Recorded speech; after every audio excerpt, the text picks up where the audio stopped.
121. Delivery Mission. It had rained through the night, steady, unbroken rain for 2 or 3 hours, and by dawn, Diagon Alley still smelled of wet stone. Green moss crept along the corners of walls and between flagstones. Vade pulled his hood down and walked the lane, his worn boots leaving faint green prints on the gray-black paving. He looked every inch a tired, middle-aged man. Hollow cheeks, dark circles under his eyes, a patched wizard's robe that made him appear almost destitute. There were far fewer people about than the day before, when the alley had thronged for Lockhart's book launch. Shopkeepers stood over brooms and rags, idly sweeping. When Vede passed, they offered only lazy, uninterested glances. A few children ran and tumbled in the street, and some pressed their faces to the window of the flying broomstick, gawking at the new Firebolt 2001. Beside the broom shop was a small white Stag Drinks. A teenager was straightening bottles on its shelves and, half shouting to the youngsters outside, warned, "Careful, don't bump into anyone." "Got it," a child called. They promised obedience and promptly ignored it. One boy ran forward, looking back as he shouted to his companion, and accidentally slammed into a figure in a black robe standing by the curb. "Sorry, I didn't mean to," he blurted, bowing his head. Before he could look up again, a talon-like hand grabbed the collar at the back of his neck. "You bumped into me, and you think an apology is enough?" A voice rasped, malicious. A bony finger pressed into his throat. The teenager from the drinks shop rushed out, flustered. "I'm sorry, he's my little brother. I apologize on his behalf. Can I get you a drink?" He looked up and felt the temperature drop. The man was pale, his eyes seeming to glow a faint green. High cheekbones made his face angular. A grotesque scar twisted the corner of his mouth, and an odd, clinging smell hung about him. He licked his lips with a thin, chilling smile. "I don't want free drinks," the man croaked. "If you want to show you're sorry, show some sincerity. Do me a small favor." The teenager's scalp prickled, but he didn't dare cross him. "What sort of favor?" he managed. The man produced a thick envelope. "Deliver this letter," he said. The address was nearby. Not Nocturne Alley, nothing that would make a person pale at the sound of it. The teenager hesitated, glanced at his little brother, who was trembling and trying not to cry, and took the envelope with both hands. "All right. Do you have any other instructions?" The pale man's gaze swept over both of them, and his mouth twisted into a sneer. "The recipient has a bad temper. If you bring your brother, perhaps he'll be more lenient." Relief flashed across the teenager's face. That explained why the man hadn't delivered it himself. The pale man released the boy and added casually, "The moment you took this letter, you fell under my curse." The teenager's face drained of color. The man laughed, cold and humorless. "If you don't deliver it in time, I can't promise what will happen to you." The teenager breathed deep. "I'll deliver it on time." "Good." The man cackled, then turned and left. The teenager pressed his lips together, patted his brother's head with the free hand, and said, "I'm going to deliver the letter. You go home and wait." "No, I'm coming with you," the little boy sobbed. "It's just delivering a letter. There's no danger. I'll be back really soon." "No, I'm coming with you," he repeated, unsteady and terrified, convinced he had caused trouble for his brother. He remembered the man's words, "Bring me and the recipient might be lenient," and refused to be left behind. The teenager tried to dissuade him, but finally left a note on the counter, shut the shop door, and set off toward the address with his brother in tow. He told himself it would only take a few minutes. Their father had gone to Gringotts to withdraw money and should be back any minute. When he saw the note, he'd come looking for them. What the teenager did not see was the pale man returning a moment later. He pushed the shop door open, strode inside, then came back out and followed the direction the boys had taken. A middle-aged man resting on a bench by the road's side rose slowly and watched them go. The boy with the envelope compared house numbers as they walked and eventually turned down a narrow, secluded alley. He walked up and down once, then again, unable to find the number. "Brother," the little boy clutched his hand. "What's wrong?" the teenager asked. "I'm scared," the smaller boy whimpered. The alley's closed doors and the squeezed-in shadows made the older boy decide. "Let's go back. Dad can bring us to deliver the letter." They had only taken 2 steps when their bodies froze. The pale man who had handed the envelope to them stood blocking the mouth of the alley. "Bad children," he rasped as if his throat were sanded. "You want to go home before the letter is delivered?" The teenager whipped out his wand and pushed his brother behind him. "I'm not breaking my promise. I just couldn't find the place." The pale man stepped closer. "I know the place. Let me take you there." "You can deliver it yourself," the little boy cried. "No, he won't wait for you," the man said, and tossed a crumpled scrap of paper at their feet. The teenager staggered back as if struck. It was his own handwriting, his note to their father. Someone must have taken the note, found out where they lived. He reeled, then his wand hand jerked. "Stupefy," he shouted. A red jet lashed toward the pale man. Startled at being attacked, the man threw himself to the ground. The bolt grazed his hair and smashed into the alley wall. "Run!" the teenager yelled, dragging his brother. They had only moved a few steps when a clear voice snapped, "Petrificus totalis!" Both boys froze in mid-stride, then collapsed, arms locked and rigid. An elderly witch had appeared in front of them, slowly lowering her wand. She laughed, a sound like glass scraping.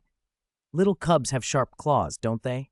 The pale man came up behind them, muttering curses and wiping at a thin trickle of blood from his nose.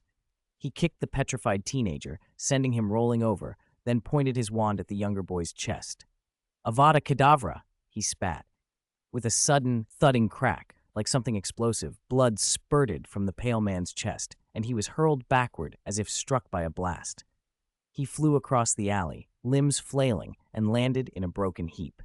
122. Investigation and Pursuit. The witch, though ancient, reacted with startling speed. She clapped her hands, and a wave of pitch-black smoke erupted, swallowing the alley. The two boys squinted through the haze as crackling explosions and spells hissed around them. When the smoke finally thinned, a shabby-looking wizard in a gray robe was emerging, walking slowly into view. Beside him, where the mist had cleared, were two figures, if they could even be called that. One was only half there.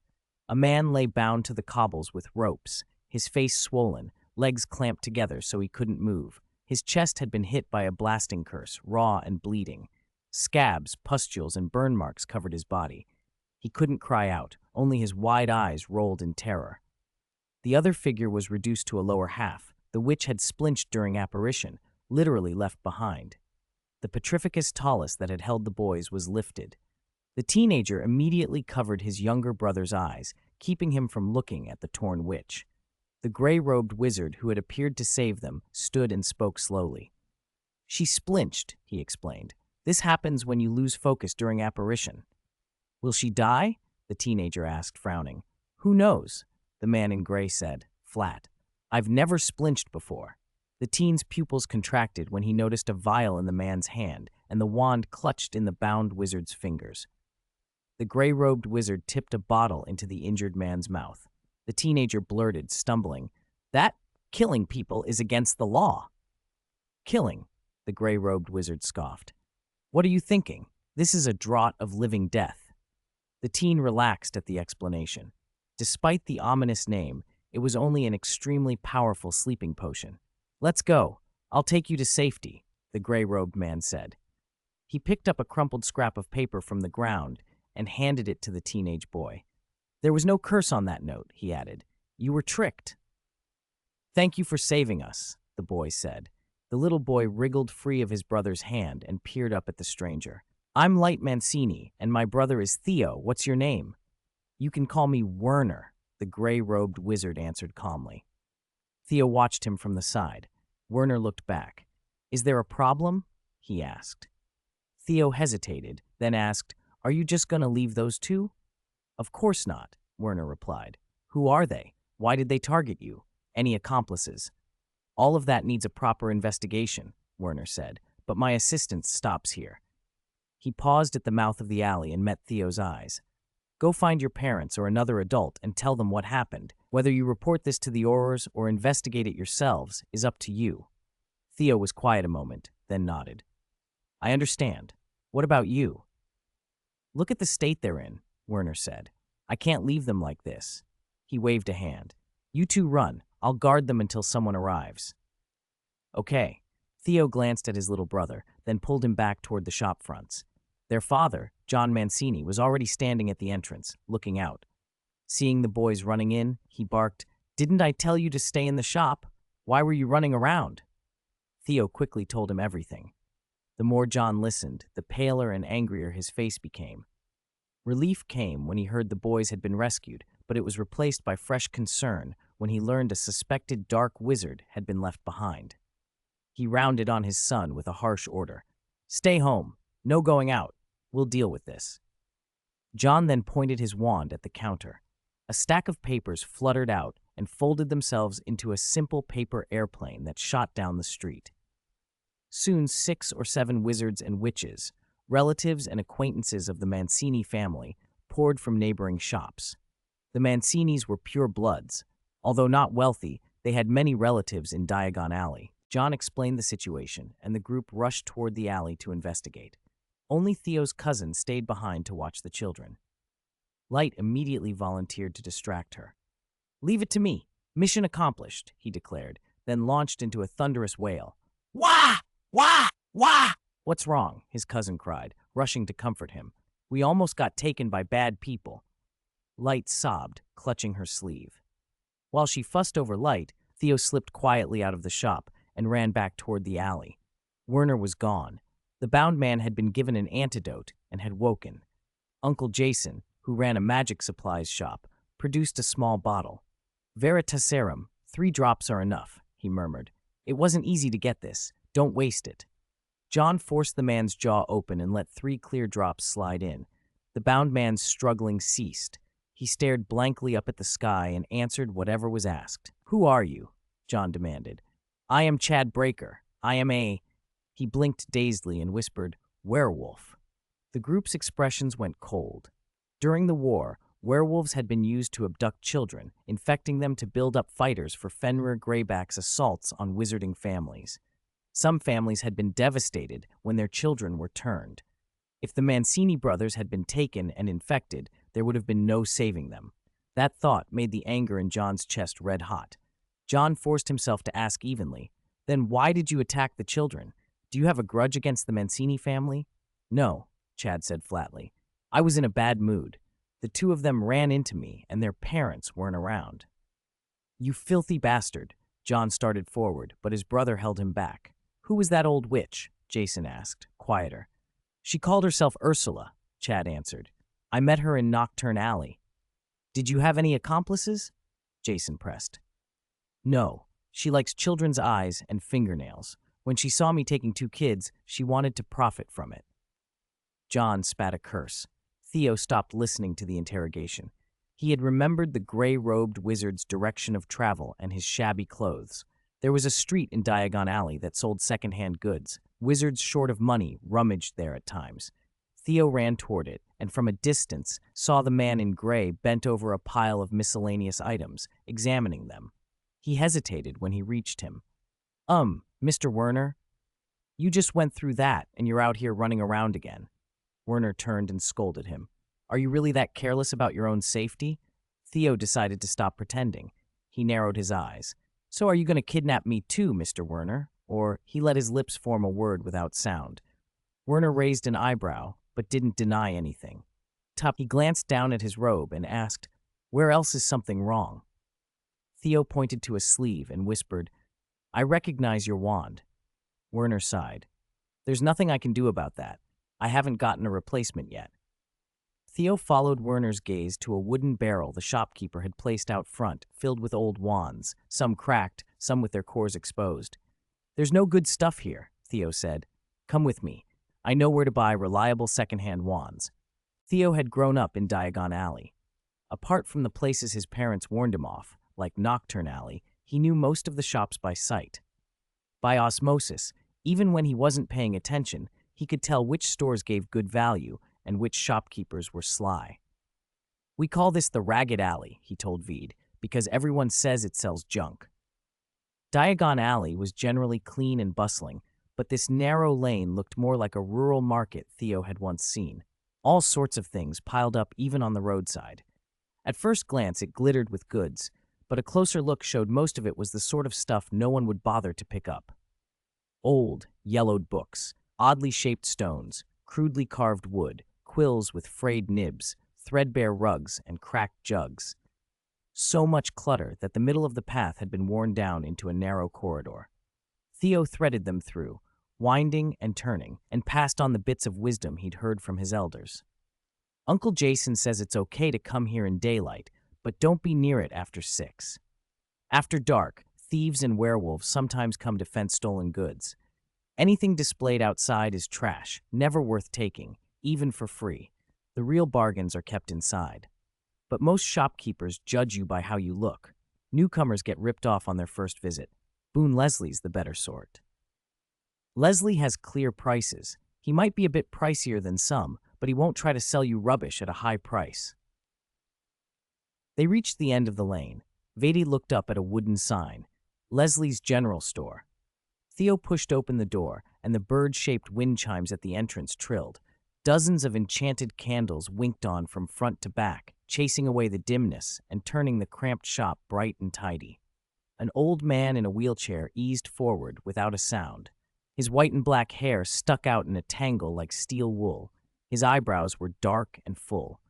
His green wizard robes had been washed thin with age, and a pilling plaid blanket lay over his knees. A completely black cat was perched on the blanket. "Mr. Leslie," Theo said, smiling, "I brought my friend to buy something." Leslie returned the smile and gave Veed a quick, evaluating look. "Feel free to have a look around. Prices are on the labels." "All right." Veed nodded and stepped inside. Leslie kept talking with Theo as Veed wandered in. "School's starting soon for you, isn't it?" "One more week." "Why did you come today? Didn't Mancini tell you not to run about alone?" "I wasn't alone. I was with Mr. Werner. This morning my brother and I were almost taken by werewolves. Mr. Werner saved us." Theo didn't try to hide what had happened. Leslie's face tightened. The easy smile vanished. "What happened? Tell me everything." Theo began at the beginning. It was this morning. The store itself was organized like a small supermarket. Rows of shelves, neatly labeled goods, some with blunt warnings, extremely dangerous, do not handle casually. Prices were a little higher than the junk stalls in the alley, but far lower than the boutiques on Diagon Alley proper. Wands, for example.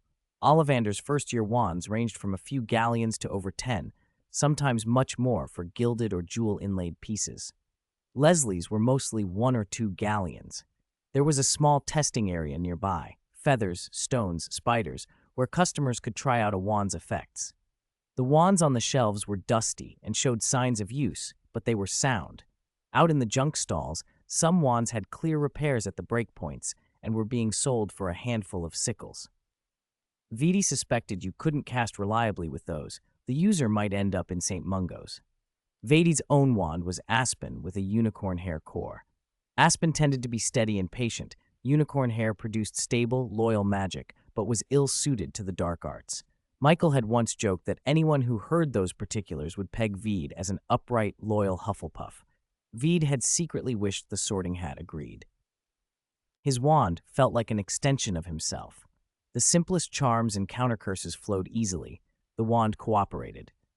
When he pushed toward darker, more destructive spells, he could feel it resist. Insisting on practicing Fiendfire or Imperio with this wand would be like trying to force a living thing to betray its nature.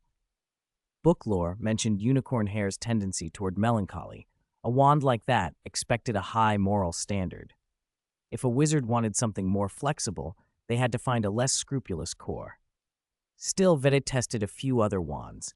He picked 3 that seemed to suit him: a walnut with dragon heartstring, clever, wise; a rowan with phoenix feather, excellent for defense; and a pine with thunderbird tail feather, independent, strong. They weren't expensive, so he bought all 3. He browsed the rest of the shop and found small delights. There was a magic mirror marketed as a fashion advisor. Its aesthetic sense was surprisingly sharp, and its tongue even sharper. When Vede passed, it couldn't help itself. "Oh my goodness, I can hardly believe my eyes. Sir, you are wasting the good looks the heavens gave you," it proclaimed. "Put on that silver-gray robe next to you and wear the pocket watch on my left. If you've money to spare, the hat on the shelf will finish the look perfectly, melancholic, yet charming." Veed laughed. He examined the runes on the mirror carefully, pleased to find no curses or nasty enchantments, and decided to buy it. Fiona would love a mirror that argued about clothes. 124. Theo's decision. Having bought a gift for his mother, Vade couldn't forget his father. In a dusty corner, he spotted a lizard skin transfiguration bag, an expanding space bag that could hold an enormous amount, and in theory, only the owner could retrieve what was put inside. Such bags were rare and expensive. This one, however, had been damaged. The enchantment had been warped so that things could go in but not out. That was why it had been discarded and overlooked. Vidi examined it and realized he could repair it. The damaged runes and broken spells were plainly visible, and there were no hidden curses or hexes that could escape his notice. He bought it. He also found a pair of damaged two-way mirrors to try and fix, a set of wizard's chess pieces that no longer moved, perfect for practicing injecting thought into inanimate objects in biological alchemy, a sneakoscope and a seeker for early warning, and a similarly damaged invisibility cloak that could serve as alchemy practice material. He tossed in small odds and ends, crystal vials and potion ingredients, and went to the counter. Leslie flipped through the items, eyebrows rising at the sight of 3 wands. 3 wands? Yes. Do you have a purchase limit here? Vede replied. Of course not. Leslie calculated the prices, lingering when he came to the potion ingredients. Most of those ingredients were contraband, capable of brewing dangerous potions or outright poisons. Nocturne Alley had always treated such items as a gray area. The law labeled them contraband, but in practice, unless someone reported it, Aurors rarely bothered. Some Aurors even bought dangerous items here. What made Leslie uneasy was that the buyer was a young boy. That was why he paid extra attention. As Vade checked out and stepped outside, Theo was about to follow when Leslie called, "Theo." The boy turned back. "Go home early," Leslie said gravely. His meaning was clear. Stay away from that wizard. Theo looked uncertain, then waved and smiled. "Got it, Mr. Leslie. Goodbye." The shop's candles snuffed one by one until only the one by Leslie still burned. Through the window, he watched Theo jog over to the man and fall into easy conversation, chatting and laughing. Leslie frowned slightly, uneasy. He couldn't have known what Theo and the dangerous wizard were actually talking about. "Have you finished all your holiday homework?" Theo asked. "Of course," Vede replied. "What about you?" "I still have one transfiguration essay left," Theo sighed. "I'm really not good at that." "Need some references?" Vede asked casually. Theo hesitated, tempted, then shook his head. "No, I'll write it myself. I have a week," Vede smirked. The essay had to be a foot long. Theo could always write larger letters if necessary. "You can look at the book Theory of Transfiguration and Alteration. Chapter 3 covers material very similar to this assignment," Vede suggested. "Really? My dad might have that book. I'll check." Theo brightened. "So what are your plans next?" "I've bought everything I needed. I'm heading home." They walked toward the alley entrance where they would part. "Vede," Theo hesitated, then met his eyes. "Thank you for saving me and my brother. If you ever need anything, I'll do my best to help." He spoke earnestly, pressing the point. "No matter what." Vede smiled and pulled his hood up. "Okay, if I need anything, I'll come to you. Don't wait until you actually need it. Accidents always happen when people think nothing will go wrong." Theo still tried to be practical. "I know my magic's weak now, but even if it's just keeping watch or helping carry things, it's better to have someone with you than to be alone, right? I don't want to always be on the receiving end. I want to help you, Vede. I hope you can trust me." Vede looked at him, thoughts turning over. After a long moment, he pulled his hood down and said, "Then when it's time for action, I'll find you. And don't tell me your homework isn't done by then." He gave a light chuckle. "Don't underestimate me. I can finish it this afternoon," Theo shot back, laughing. They said goodbye and headed in opposite directions. All along, Theo never asked why Vede had changed his appearance, nor why he had bought so many old wands. He knew Vede had secrets. What mattered was that Vede had shown himself to save them. Theo understood that, too. Thinking about what might have happened if he and his brother had been captured by the werewolf, if they'd been taken alive and his brother turned by the next full moon, made him shudder. He was furious at his own gullibility for almost allowing it. Vede had saved them. The thought steadied Theo. His eyes cleared and his mood lightened. So what if Vede might be doing things the law didn't approve of? The ministry's rules were incomplete and enforcement was arbitrary. Everyone knew that. And Veed, even with his true appearance hidden, was upright, capable, and dependable. Theo felt lucky to have him by his side. Summer holidays flew by. The day before term resumed, Veedy finished repairing the lizard skin bag. He'd even stayed 2 days at the leaky cauldron to work. Magic there was less likely to be noticed. Through his friend account, he discovered that Lupin had bought a house in Hogsmeade. This way, when you and Harry are in 3rd year, you can come play at my house.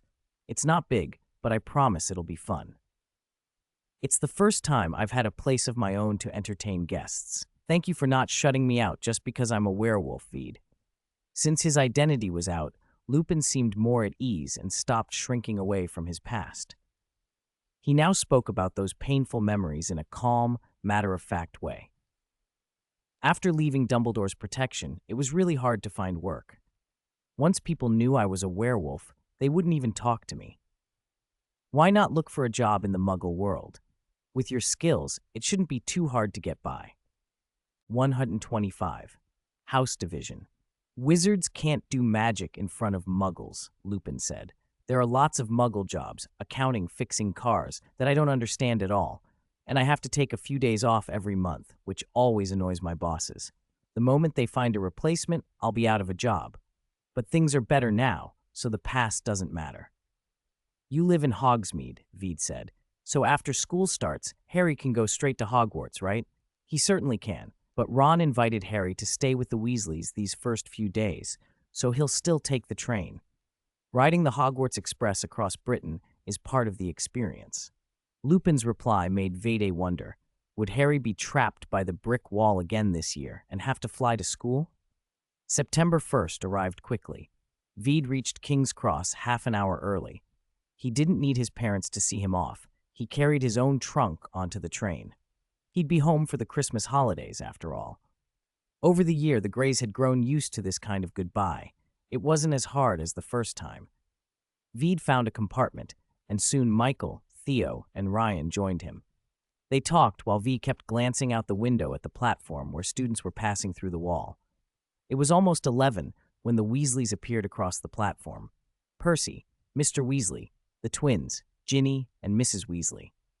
The smooth rhythm of goodbyes and last embraces was suddenly interrupted by a long, piercing whistle.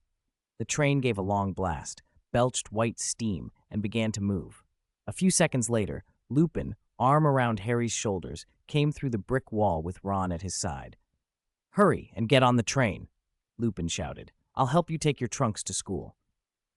Harry and Ron had no time to answer. They sprinted, chasing the slowly accelerating train. Passengers who were still saying farewell on the carriages watched in surprise. The twins were at a doorway, stretched out their hands, and with a strong tug hauled the boys inside. The 4 of them tumbled into the compartment together. Ryan exhaled. "They should have left earlier. That was too close," he said. Michael leaned against Vady's shoulder to look out. "No, they wouldn't be allowed to fall," he said. "The whole platform's full of wizards. Someone would catch them." On the platform, Lupin let out a long sigh of relief and even smiled and waved at Veed.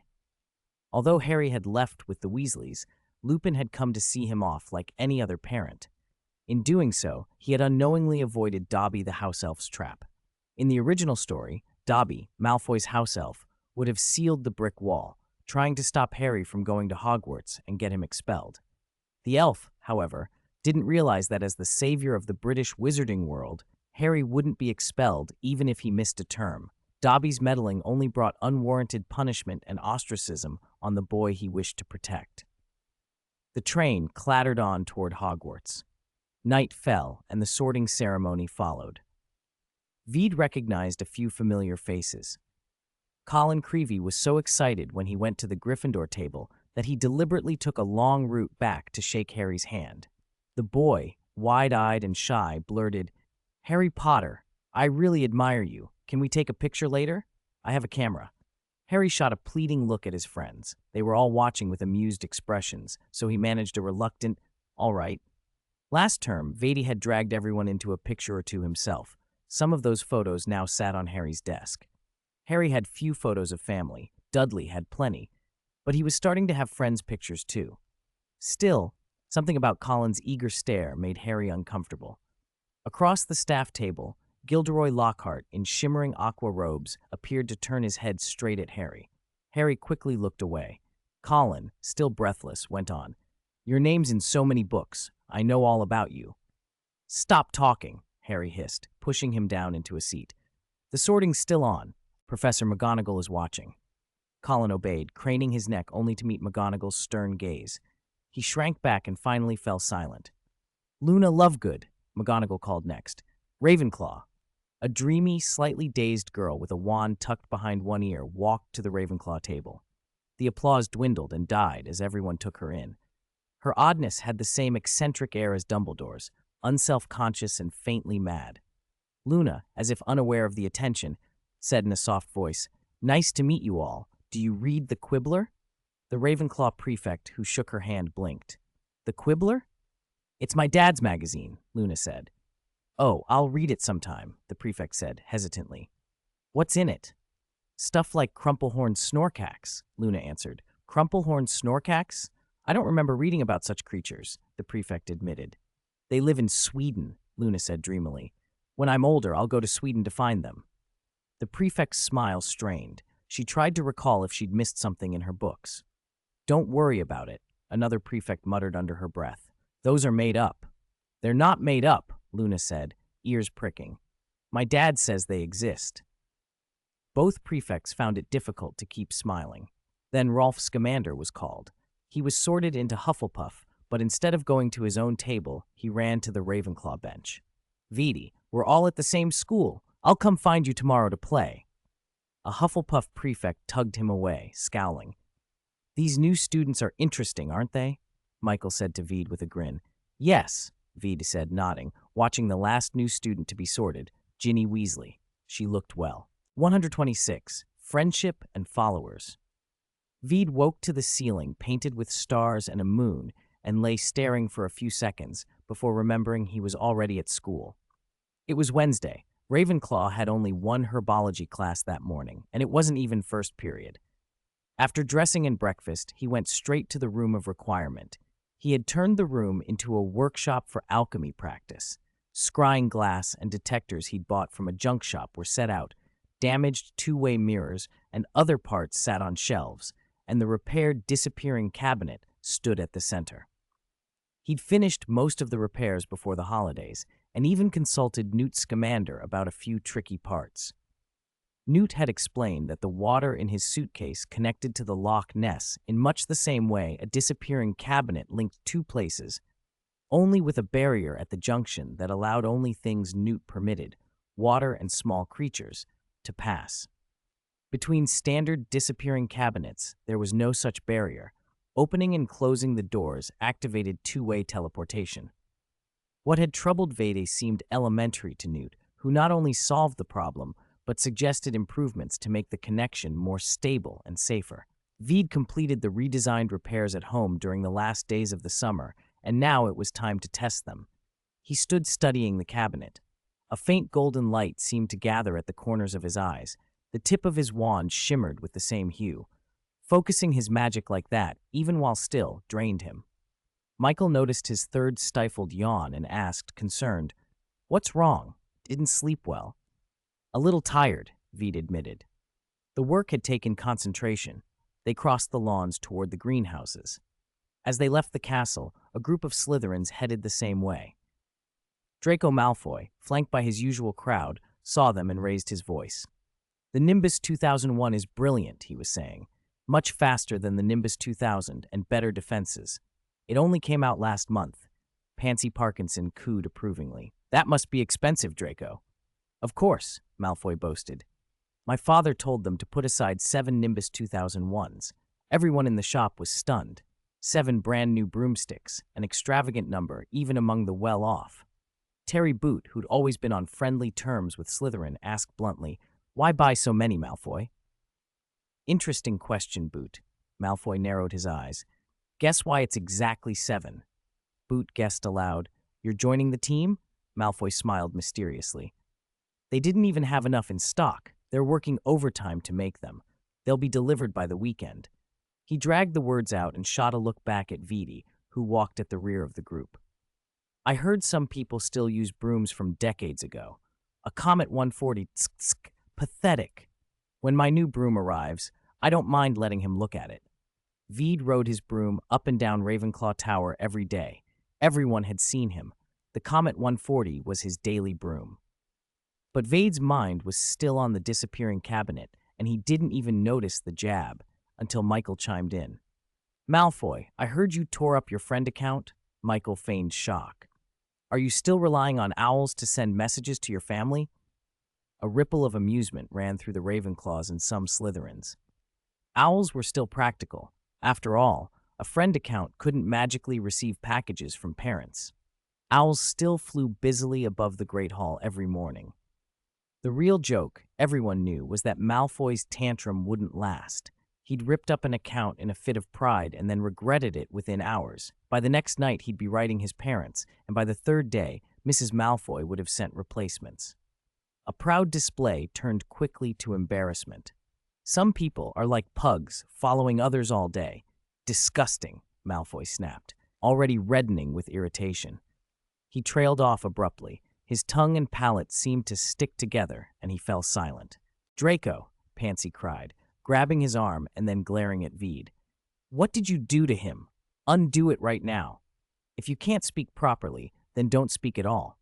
Veed withdrew his wand and said coolly, Malfoy, you probably can't tell the difference between friends and hangers-on. You've never counted anyone as a true friend, have you? The words hit a nerve. Even Pansy stole a look at Malfoy. Everyone knew how he treated his cronies. Malfoy fumed, pointed his wand at Veed, eyes burning, and sent a few pathetic sparks from its tip. Crabbe and Goyle drew their wands but stood frozen, waiting for orders. The Slytherins noticed what the Ravenclaws had realized first. Veed had cast without speaking. Nonverbal spells were generally taught only in 6th year. The young snakes instinctively fell silent and backed off, while the Ravenclaw's smiles faded to indifference. Veed was known to be reclusive. Michael wasn't. He could get on with anyone. As Malfoy hesitated, the arrival of someone else finally broke the stalemate. 127. Mandragora Professor Sprout hurried over, and when she saw the students clustered together with wands out and voices raised, alarm flashed across her face. What on earth is going on? Why aren't you in class yet? Pansy was quick to answer. Professor, Gray used a hex on Draco. He can't speak. Sprout stared, then glanced at Malfoy with a frown before turning to Veed. Did you do this, Mr. Gray? Padma shot up her hand and said loudly, Malfoy insulted a classmate first, Professor. Veed didn't do anything wrong. Pansy leapt in immediately. It was Michael who insulted Draco first. He deserved it. How did he insult him? Padma snapped. All he did was ask Malfoy how to contact his parents. Pansy fell silent. Professor Sprout looked on, slowly losing patience with the two girls bickering. She pointed at a student to explain. You tell me what happened, Gray. She was about to call on Veed, then changed her mind and indicated the boy beside him, Mr. Goldstein. Anthony blinked, stepped forward, and calmly recounted what had happened. Gray used a nonverbal spell to make Malfoy unable to speak. That's it. A nonverbal spell? Sprout sounded surprised, then firm. It was class time, so she decisively lifted the charm from Malfoy. Regardless of who started it, insulting classmates or using spells on them is unacceptable. I'll deduct 5 points from everyone and give 3 days detention. Veed accepted the punishment quietly. Malfoy looked furious but fell silent beneath the professor's stern gaze. Michael watched Malfoy coldly. Today we are going to the 3rd greenhouse, Professor Sprout announced. They entered a greenhouse the students hadn't used before. Hundreds of mandrake seedlings filled the place, some still in seed trays, others already transplanted into larger pots. A long bench held over 20 pairs of earmuffs in various colors. Today we will be repotting the mandrakes. Gryffindor and Hufflepuff finished half of this during first period. I expect you to work just as efficiently. Who can tell me the characteristics of a mandrake? She asked, and several hands shot up. Sprout pointed to one student to answer. Vade looked at the green and purple seedlings and felt a flicker of excitement. Mandrakes were powerful restoratives. Canon even used them to cure those petrified by a basilisk, and an essential ingredient for some advanced transfiguration practice, like becoming an animagus.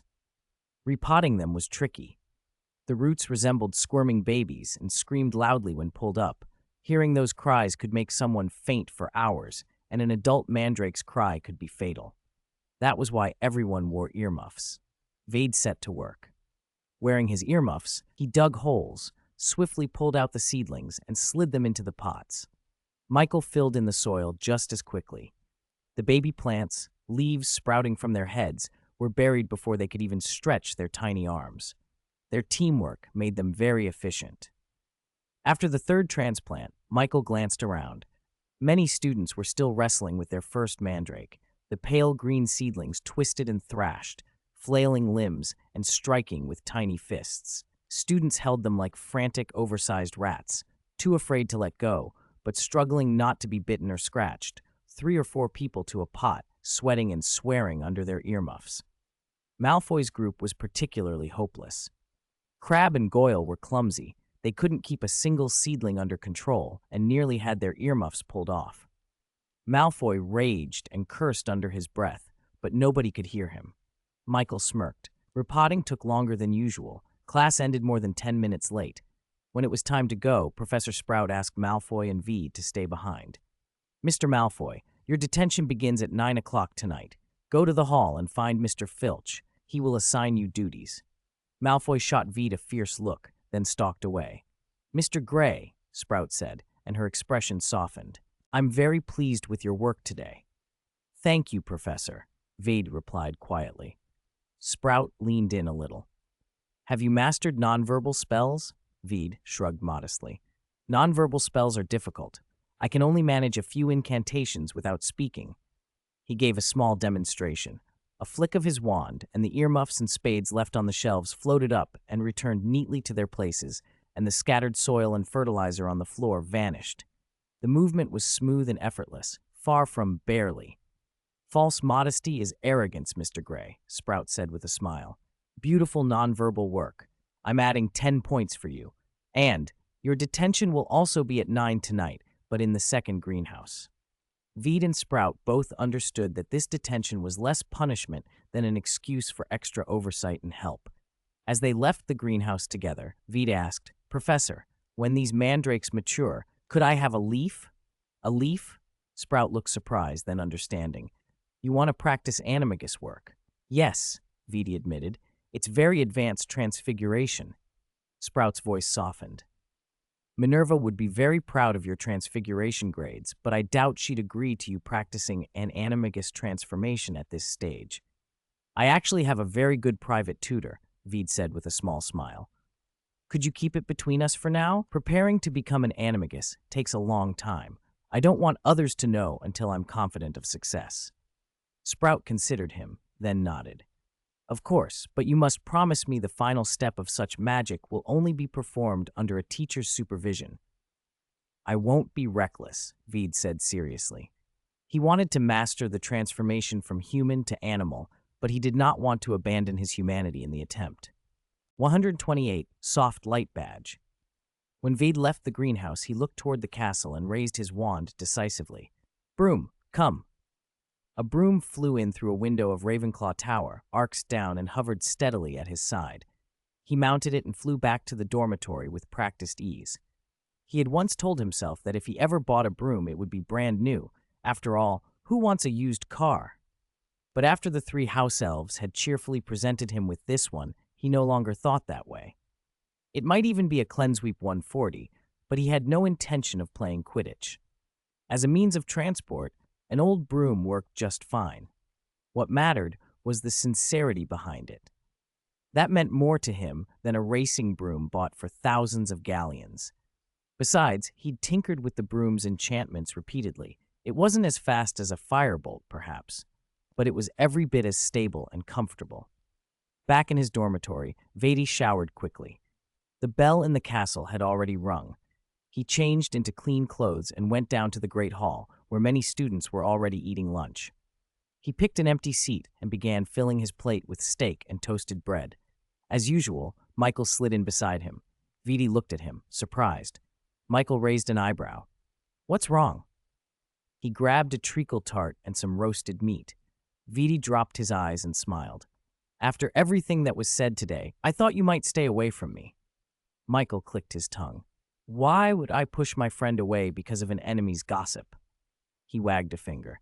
If I were that easily swayed, I would have stopped sitting with you during herbology. V nodded. The small worry eased. Michael, however, was watching the Slytherin table. Malfoy was in a foul mood, barely touching his food, arguing with someone beside him, pushing his plate away and striding out of the hall. Crabbe and Goyle looked like they wanted to follow, but they stayed behind, eyeing the platter. Michael narrowed his eyes. A mischievous idea surfaced. Just then a girl passed by, reddish-golden curls that seemed to catch the light.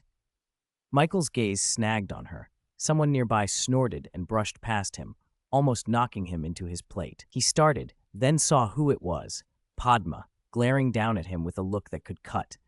Michael hastily broke into an ingratiating smile. Have you eaten, Padma?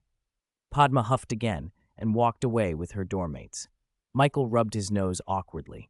After she left, he glared after the girl again and realized with surprise that it was Marietta, a third year who had never been particularly striking before.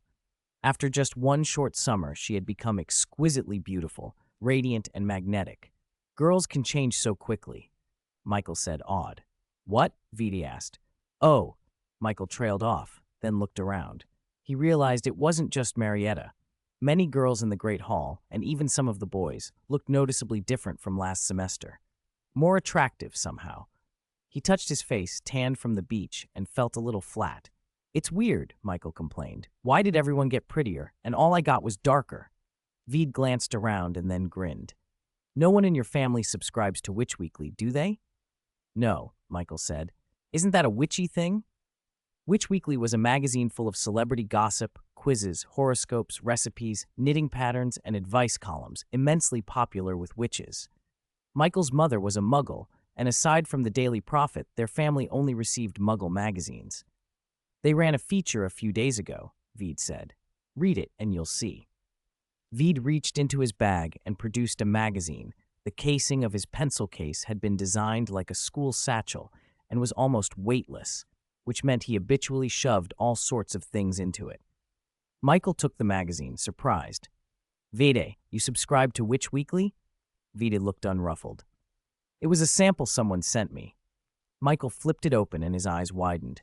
The feature included color comparison photos, the same people in the same clothes and poses, one with dull, rough skin, the other glowing and smooth. The article advertised a new product from Aslan Magic Workshop, the Soft Light Badge.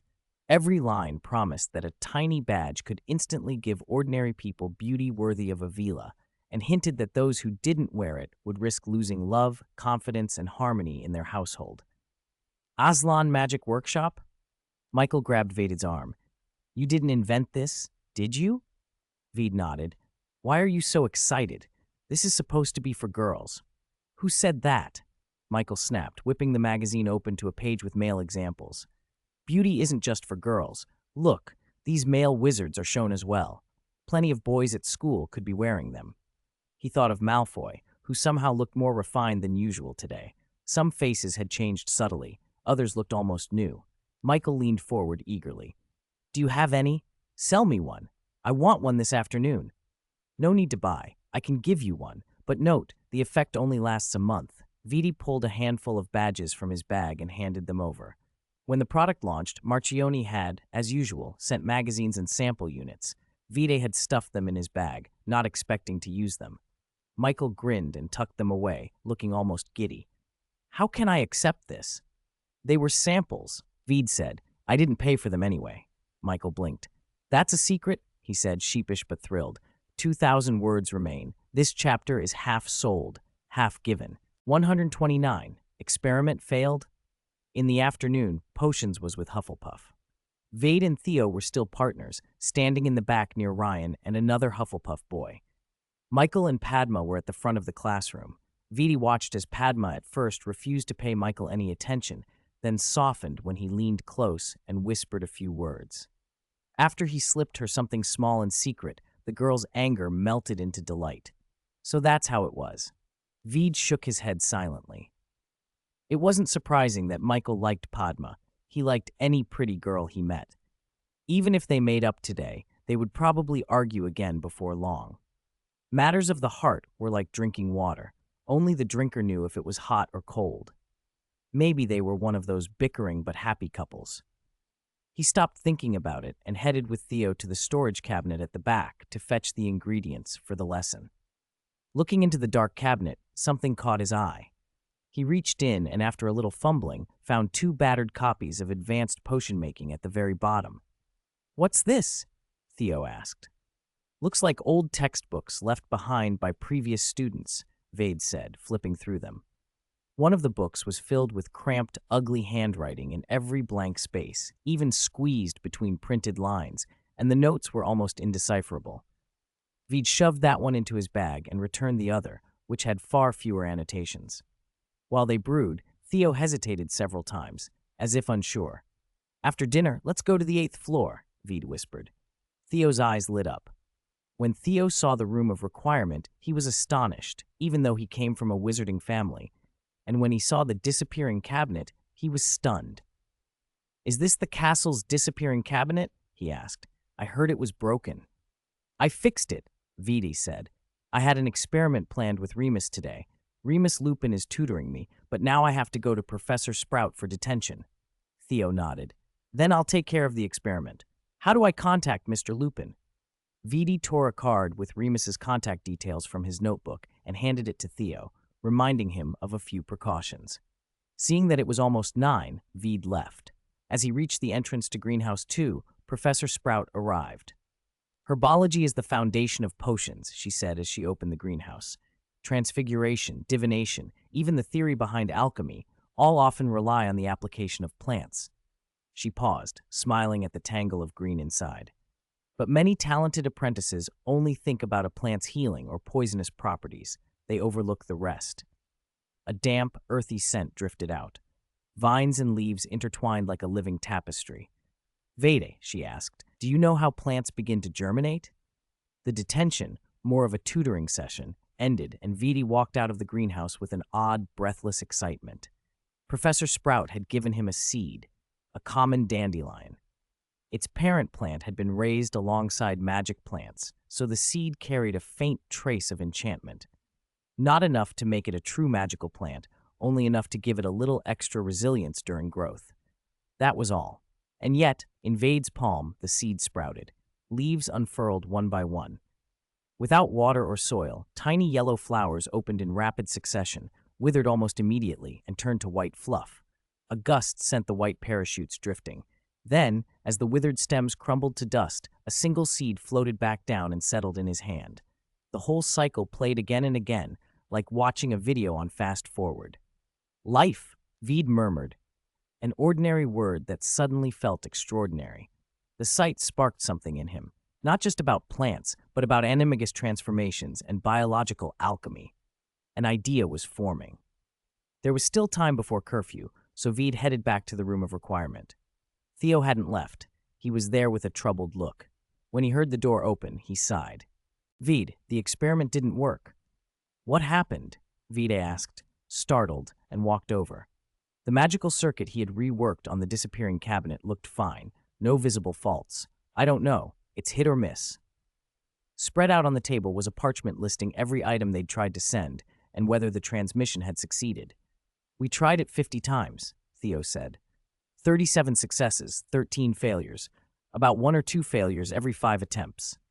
Theo had recorded everything in meticulous detail. Vede noticed that the failures didn't correlate with the power of the magic in the objects. Sometimes a mundane item failed, while a heavily enchanted one went through fine. It looked like random probability. The only consolation was that, even when it failed, the transmitted object or creature was unharmed, just stuck in the cabinet for a while. Theo looked at Vede quietly. "Is there still something wrong with it? Maybe we should ask Professor Mori." Vede shook his head. "I'm sure it's fixed. I even made some improvements based on Mr. Scamander's methods." He frowned. "Still, there might be something I didn't account for, some incompatibility. If I can't find the problem myself, I'll ask a professor, but I'd rather not, like students sneaking off rather than asking a teacher how to climb the wall and skip class." Theo stayed with him, thinking through the experiment and trying to spot a pattern. Then he paused. "Vade," he said slowly, You said you improved this disappearing cabinet. Yes, Vidi replied. And the other cabinet, was it improved too? Vidi blinked. Then he slapped his forehead. How could he have been so blind? Of course, the other cabinet. He'd made changes before and hadn't synchronized the enchantments between the two ends. If each cabinet had been altered differently, their transmissions could conflict, producing a random chance of failure. A grin spread across his face. How could I be so stupid? Theo, you're a genius. At last he knew why the experiments had failed. 130. Witcher and collective cheating. After discovering the reason, Veda was practically itching to improve the other cabinet as well. But since he had classes the next day, he obediently returned to the dormitory and tried to sleep. Morning brought transfiguration. Transfiguration was one of those arts Vede could pick up quickly, even without using his eyes. Perhaps because he had been practicing occlumency, his thoughts were clearer than before. The images he formed were more concrete and definite, and his magical guidance was steady. Even at a beginner level, he could make the transformations work within 1 or 2 attempts. Lupin, too, was an excellent transfiguration teacher. His 3 companions had all become animagi, and his grasp of transfiguration theory was deep. His explanations for Vede were always sharp yet easy to understand, getting to the core of things, and Vede's progress accelerated. It was Lupin who judged that Vede's level was enough to begin preparing for becoming an animagus. First, he would have to hold a fresh mandrake leaf in his mouth for an entire month without swallowing or taking it out. That sounded simple in words, but people ate and drank every day and often chewed or swallowed unconsciously in their sleep. So although the rule said 1 month, in practice, the process could be repeated many times. Those who couldn't persevere had to give up. Besides, the mandrakes were only seedlings for now. Professor Sprout said it would be at least another month before any picked leaves could be used. For the moment, Vede's task was to keep practicing and improving his transfiguration. Because his progress outpaced the course content, Professor McGonagall had allowed him some individual practice time in class. She would come by during her rounds and give pointers now and then. The transfiguration lesson finished early, and Vede headed up to the astronomy tower for his biological alchemy session with Professor Mori. As the tutoring hour drew to a close, one of the chess pieces finally moved. The White Knight circled the chessboard a few times, unsheathed an invisible long sword, swung it a couple of times as though fighting an unseen foe, and then planted both hands on the hilt. In a low voice it said, "Evil is evil. There is no greater or lesser." Professor Mori laughed. "He sounds very individualistic. What did you make him think about?" At that, the White Knight raised its head. "I don't like your attitude from the start, but I will listen to your explanation," it said. Vide answered, "I once read a short story in a magazine whose hero was a hunter. I liked it, so I gave him similar ideas."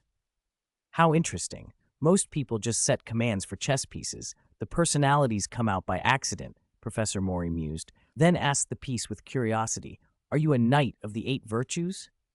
The White Knight was quiet for a moment, then replied seriously, "No, I am not a knight. I am a hunter." "A hunter?" Professor Mori almost laughed. "Here to hunt demons and vampires? Mock me if you must. I know how hard it is for people to understand one another." The White Knight's tone was solemn. "You may find it hard to believe, but even where the sun shines, there are shadows it cannot reach. What if I set you against the black pieces?" Professor Mori suggested. The knight looked at the blank, thoughtless black men, shook its head, and said, "I will not harm the innocent." "But you're a chess piece. This is your mission," Professor Mori argued. "I do not accept the mission you impose on me. I know what I must do, even if my path is a solitary one," the knight answered. Mori was clearly enjoying the exchange. Vidi smiled, left the animated knight debating with its maker, said goodbye, and went on his way. The afternoon was defense against the dark arts. During lunch, Michael mentioned, "Ryan and Harry said yesterday's class was a disaster." "What happened?" Padma asked. "Lockhart brought a cage of Cornish pixies," Michael said. "They escaped and tore the classroom to pieces." "More than that," Padma added. "Several people were bitten and scratched. Madame Pomfrey was furious." Lisa said in disbelief, "I heard they actually had to take a test before class. Questions about Lockhart's favorite color, his achievements, and the like.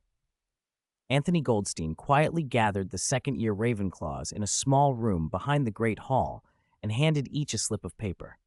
Honestly, the questions Lockhart asks are meaningless. You don't need to study books for them, he said. These are the questions and answers I found out. Read them ahead of time, and you'll be fine in class. And don't bring any cheat sheets into the exam, he warned. He's the kind of professor who might have ways to detect that. Got it, Terry said, unfolding his slip. I really don't want to flatter him like this. It's still important to make a good first impression. Nah, Anthony replied. He's a professor, and sometimes we need him to be on our side. If your grades are dreadful, he might even give detention. Terry fell silent. The others glanced at their slips and muttered, memorizing the answers quickly. Ravenclaws tended to have good memories. Some of them retained most of the material after a single read-through. Many of the boys read it once and put their slips away. Others, especially several of the girls, went over the lines 2 or 3 times. Veed memorized the answers in silence. He didn't care for Lockhart, but getting on the professor's good side could make obtaining a pass to the restricted section easier. Anthony was right. A good impression mattered. Still, Veed didn't want a perfect score. If he impressed Lockhart too much, he might be dragged on stage to perform ridiculous demonstrations every class. When they finished memorizing, the students burned their slips so there would be no evidence of the collective preparation. By the time they reached the Defense Against the Dark Arts classroom, the Slytherins were already inside. Lockhart swept in a moment later, grinning and carrying a stack of papers. Excellent, children. It seems you're eager to begin, he announced in that booming, cheerful voice. And since you've all purchased my complete works, I suppose you've read about my many glorious deeds. Perhaps some students might think. He suddenly adopted a high, girlish voice and mimicked, "Oh, when will I be as amazing as the great Professor Lockhart, Order of Merlin, 3rd class, honorary member of the Anti-Dark Arts League, 5-time winner of Witch Weekly's Most Charming Smile Award." Then he flashed what he insisted was his most charming smile and added, "That amazing." "Don't be in a hurry, children," he continued. "If you study as diligently as I do, one day you might be as amazing as I am. Now then, let's see how well you've learned." He handed out the exam papers. Veedy glanced at his sheet. It was exactly the same as the answers Anthony had distributed. Not a single question had been changed. The Ravenclaws exchanged knowing smiles and began to write. The Slytherins reacted in different ways, some with scorn, some frowning, some openly admiring, and a few of them, like the Ravenclaws, had clearly been prepared and started writing without hesitation. Quills scratched across parchment in a steady, hushed chorus. Today, Lockhart was in for a surprise. 131. Secret Passage. Lockhart must have learned his lesson from yesterday's disaster. He didn't bring any creatures he couldn't handle to the first Defense Against the Dark Arts class of the new term. Instead, he set everyone to a half-hour written test, then spent the rest of the lesson handing out comments and occasionally making students read aloud from his books, always the passages that praised his strength, courage, and indomitable spirit. In short, he wasted the class in the most charming way possible. Still, when the bell rang, several students clustered around him asking for autographs. "If the next class is like this, I might actually take sick leave," Michael grumbled to V. "Besides, I thought you said you wouldn't take that test seriously." "I just need to borrow some books from the restricted section," Vita replied. "What's so difficult about this? I've never seen anyone more vain than that man." Michael produced a few pieces of parchment and used a duplicating charm to copy Lockhart's photograph from the textbook cover. He called to Padma. "Padma, Vedi wants a few of Lockhart's autographs. Could you help us out?" Padma tossed her braid over her shoulder and smiled confidently. "Leave it to me." She wore a little phoenix-shaped badge on her collar today, and with her blemishes gone, she looked radiant. Like the other girls, she went up and came back in a few minutes with several signed photos. "Just tell me when you need more," she said, handing the sheets to Vidi with a graceful curtsy. "I just have to look flattering and smile a bit. He'll sign 100 without looking properly." Michael gave a thumbs up. "Thanks to you, we couldn't have pulled that off so easily ourselves." Vidi tapped his wand and the copied photos vanished, leaving only Lockhart's flamboyant signature on the parchment. He smiled, not because he'd procured blank signed slips, but because the small trick of it pleased him. As they left the classroom, Michael bumped his shoulder and whispered, "Easier than you thought, right? Don't try to do everything on your own. You can rely on us too." "Sometimes what's hard for one person is easy for another," Vidi said. Michael and Theo's words, "Friends are worth trusting, but trust must be earned," kept turning in his mind. He had memories he thought he'd buried. His father, in a previous life, ruined after guaranteeing a loan for a so-called iron brother, a college friend who'd stolen his research, published first, deleted his data, accused him of plagiarism, and stirred public outrage. Those scars hadn't disappeared entirely. But then Michael and Theo's voices reminded him that total distrust erodes loyalty and friendship. He took a deep breath and let the heaviness ease a little. That afternoon, Vadi and Michael slipped to the fourth floor near the humpbacked one-eyed witch statue. They leaned at the window until the corridor cleared. "I'm going in," Vede said. Michael nodded. "If anyone asks, I'll cover for you." He watched the stairwell and peered around to see if anyone was coming. Vede tapped the stone witch with his wand and muttered, "Finite incantatem." The statue's hump split open to reveal a narrow passage. Vede waved and slipped inside. Michael waited until the secret door closed, then casually put his hands in his pockets and headed down the stairs, just in time to brush past Filch, who glared at him from the shadows. Michael nodded politely and, spotting a few Slytherins nearby, brightened and drifted toward them. Vede slid down a long, angled stone chute and then walked a damp, cold corridor. The floor was jagged and irregular, as if carved without care. Darkness surrounded him. Only the tip of his wand threw a small pool of light. The passage seemed much longer than he'd expected. After more than an hour of walking, he finally reached a flight of stairs that climbed and climbed into the dark, hundreds of steps. He grumbled but began the ascent. After who knew how long, he saw a trapdoor above him. He pushed it open and a hand reached down, hauling him up. Lupin stood there and with a quick cleaning charm brushed the grime from Vidi's cloak. "That wasn't an easy journey, was it?" Lupin asked with a friendly smile. "It took much longer than I thought," Vide panted. His legs felt like jelly, though youth, and maybe a wizard's sturdiness, helped him recover quickly. "This secret passage is really long and inconvenient. There's another one under the humping willow that leads to the shrieking shack," Lupin said. "Press the knot and it stops attacking." "If the vanishing cabinet gets fixed, I won't need secret passages," Vede said. "You sure you want that?" Lupin asked. "Compared to a secret passage, a vanishing cabinet can be dangerous. But a passage only gets me around Hogwarts. If I want to go farther, it takes too long," Vede explained. "Even for ordinary classes, I don't want to waste time traveling." Lupin didn't pry into where Vede wanted to go. He was discreet. "Pay attention," he said. "I'll teach you a disillusionment charm." He tapped Vede's forehead with his wand. Vede closed his eyes as a cool sensation spread through him. When he opened his hand, he watched the skin shift so that at any angle his body's color blended with the surroundings. It wasn't true invisibility. Only a faint distortion would betray it to keen eyes, but it made him effectively unseen. "Let's go," Vede said. "If the vanishing cabinet is fixed, I'd like to master this before returning to school on Sunday." "It's not easy," Lupin warned.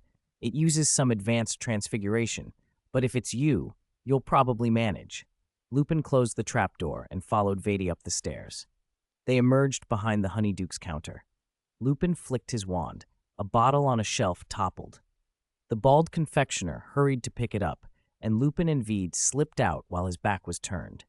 132. Craniomagnetism. Improving the vanishing cabinet was a familiar task for Vede. He finished it in half the expected time.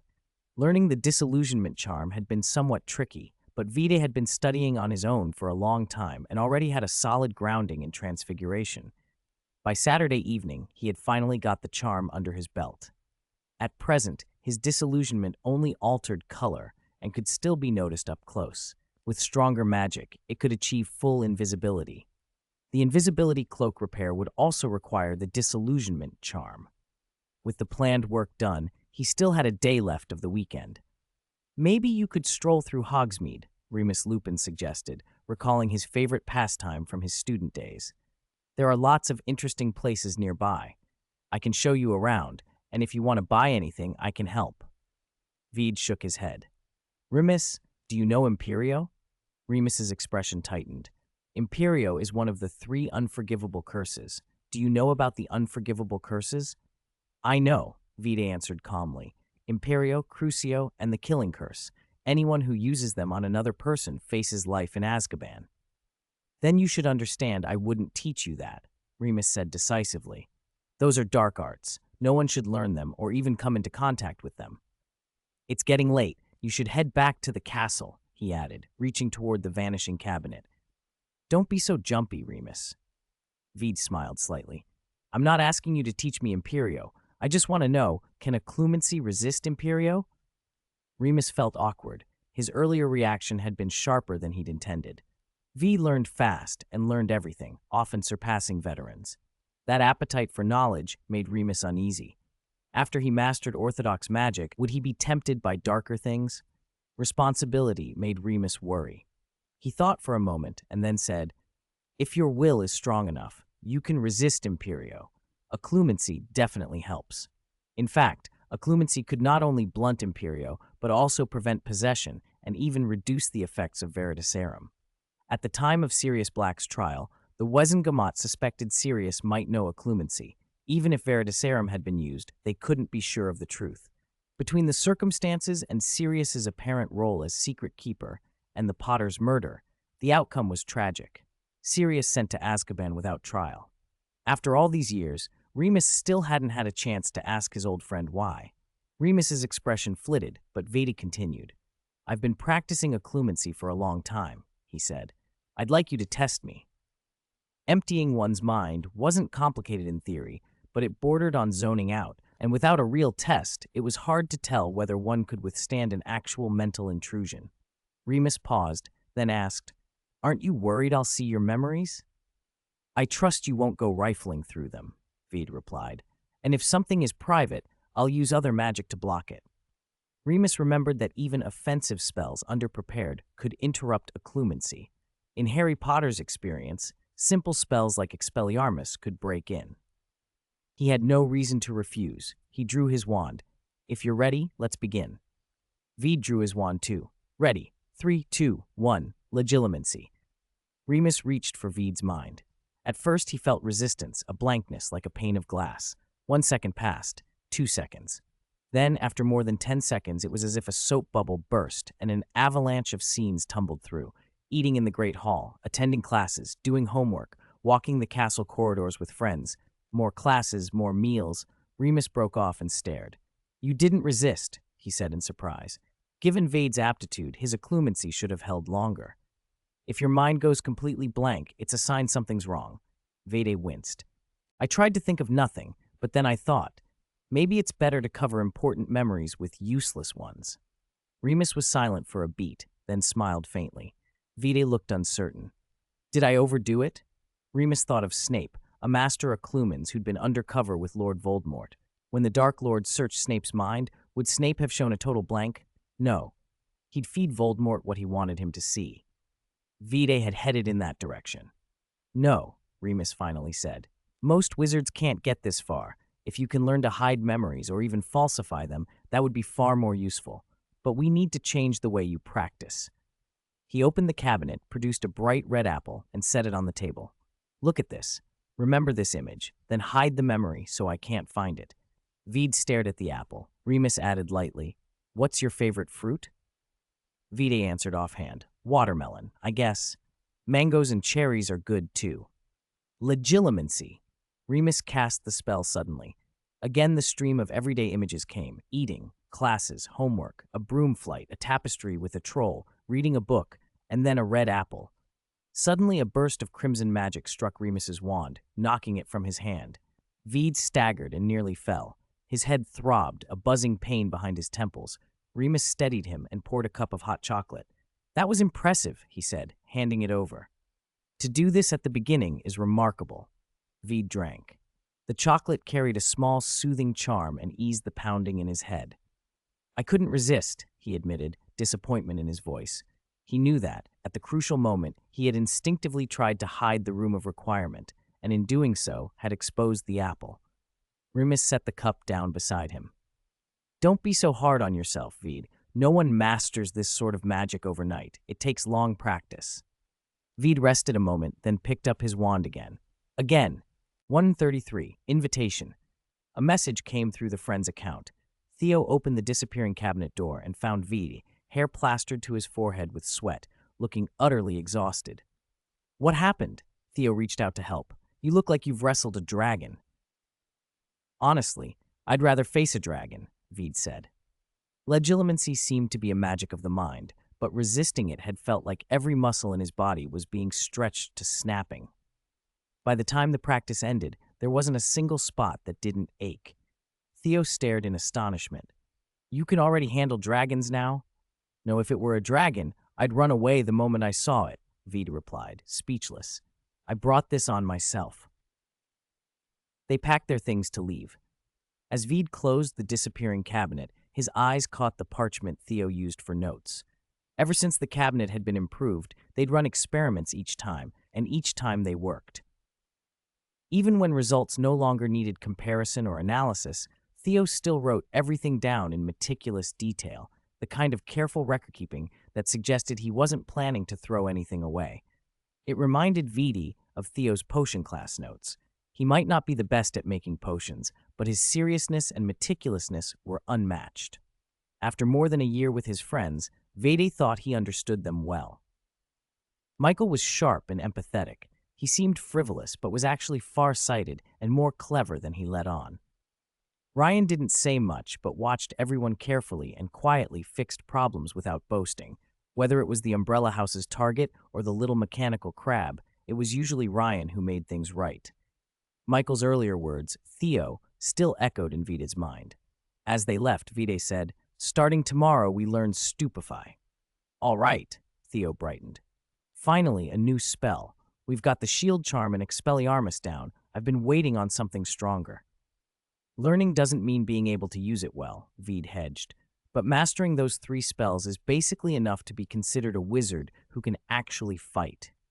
He hesitated, then added, if we can successfully learn Stupefy before next Friday, then you, me, Michael, and Ryan will have a club activity on Saturday. Theo blinked. Just the 4 of us?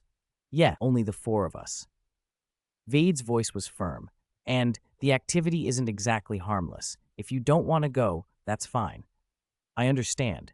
Theo's expression tightened. He heard both the invitation and the exclusion in Vade's tone. He wanted them to go, but also wanted to keep others out. He tried to smile. No matter what those 2 say, I'm definitely coming. Will there be danger? The danger isn't now, Vede said. It's in the future, and it's connected to the fellow whose name can't be spoken. Theo jumped. You know who? Has he come back into the school? Not exactly, Veed said. If things go smoothly, we might not have to do anything at all. You're making me curious, Theo pressed. Can't you explain? Some secrets can't be said, now or in the future. Veed shut the topic down. Back in the dormitory, Veed found a whole coconut sitting on his desk and laughed. Coconut water was sweet, refreshing, and full of nutrients. Zoe and the others had probably left it for him to recover. He drank, washed up, and collapsed into sleep. Exhaustion pulled him under quickly. Over the next few days, the SSC began learning Stupefy. Theo and the rest were unusually diligent, and Harry also stayed until the end of every session. Not because he liked practice. He stayed because the Umbrella House was one place he could avoid the awkward attention of Professor Gilderoy Lockhart and the constant picture-taking attempts of Colin Creevey.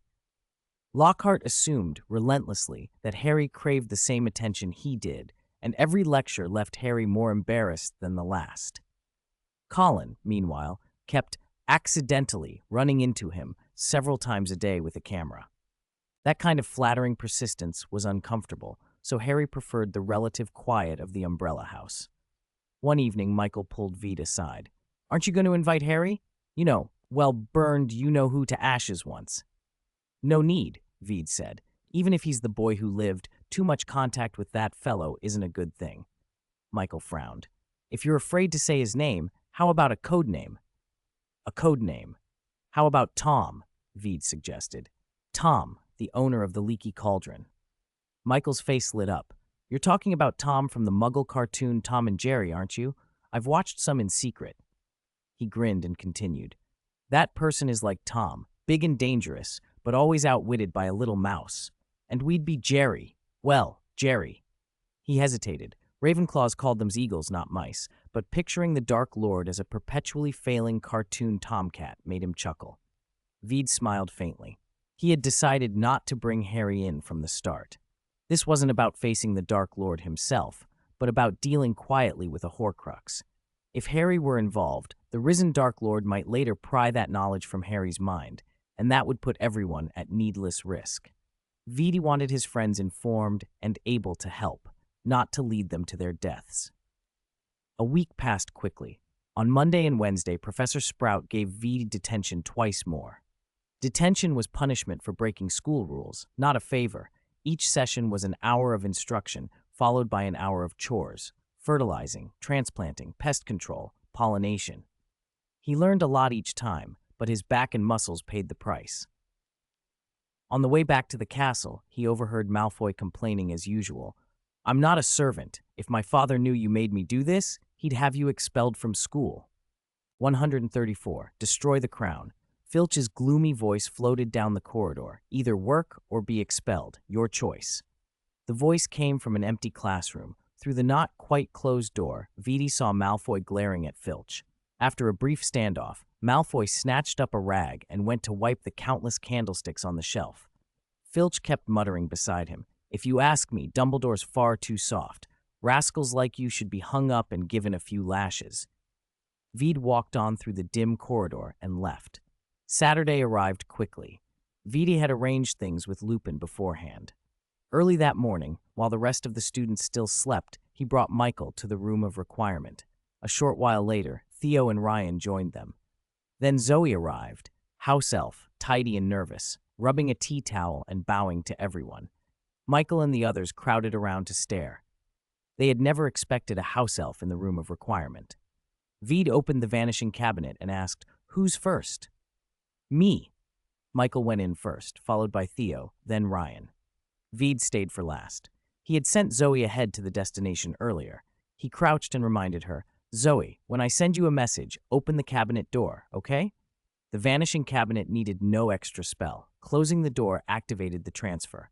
But to come out at the other end, someone had to be waiting to open that cabinet from the outside. The person inside could not open it themselves. That was why a reliable contact had to be on the other side. Zoe nodded and whispered, "Veed Grey, don't worry. Zoe will finish the task." Veed smiled and stroked her head. "You don't have to wait here all day.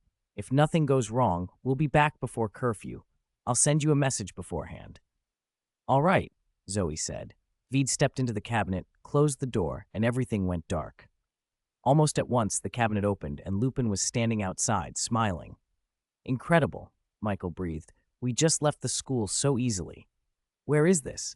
Ryan looked around, unsure. "This is still in the Scottish Highlands," Lupin replied. "A couple of mountains from Hogwarts. No wizards, no muggles nearby, almost no vegetation or animal life." They stood on a lonely, rugged slope strewn with rubble, a few patches of moss, and a few stubborn weeds, the only sign of life. "Vede, what are we doing here?" Michael asked. Veed looked at everyone. They were waiting for him. "Tom, you know who invaded the school last year, as everyone knows. I found something he left behind at Hogwarts." Theo and the others nodded. "We're here to destroy it," Veed said.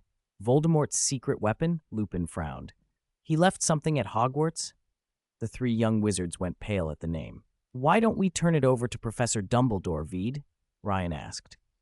"You don't trust the headmaster?" "Of course I trust Dumbledore when it comes to fighting the dark arts," Veed said. "But he's over 100 years old. I'm not saying he's slow or magically weak, but he's carried this burden for so long that everyone expects him to fix everything. We can't keep dumping everything onto him. Who does Dumbledore rely on?" The others fell silent. Lupin's expression was chastened. Dumbledore had been the banner everyone rallied under.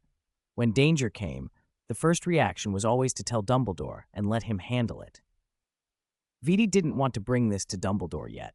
not only because he refused to walk only under the guidance of a single white wizard, but because of other practical reasons.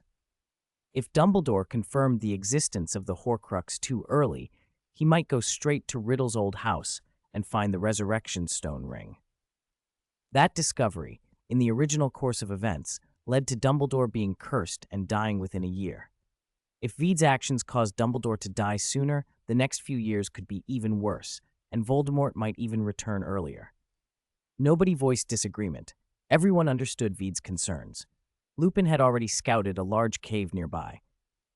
They worked together to move a heavy stone to cover the mouth of the cave should they need to seal it. Veed explained why they had to do this themselves. Tom's, Voldemort's, weapon contains powerful magic. Ordinary spells won't touch it. Right now, only Fiendfire can completely destroy it. Lupin knew the Fiendfire curse. Many wizards who had seen war could cast the unforgivable curses, and Lupin was no exception. Fiendfire was not terribly hard to conjure. The real danger lay in control. A wizard who couldn't contain it risked being consumed by it, the same fate that befell Crabbe in the story. "We'd better clear the area," Theo said. "Fiendfire burns anything combustible." They spent another hour scraping and sweeping, removing any burnable material in and around the cave until there was nothing left to catch. "That'll do," Veed said.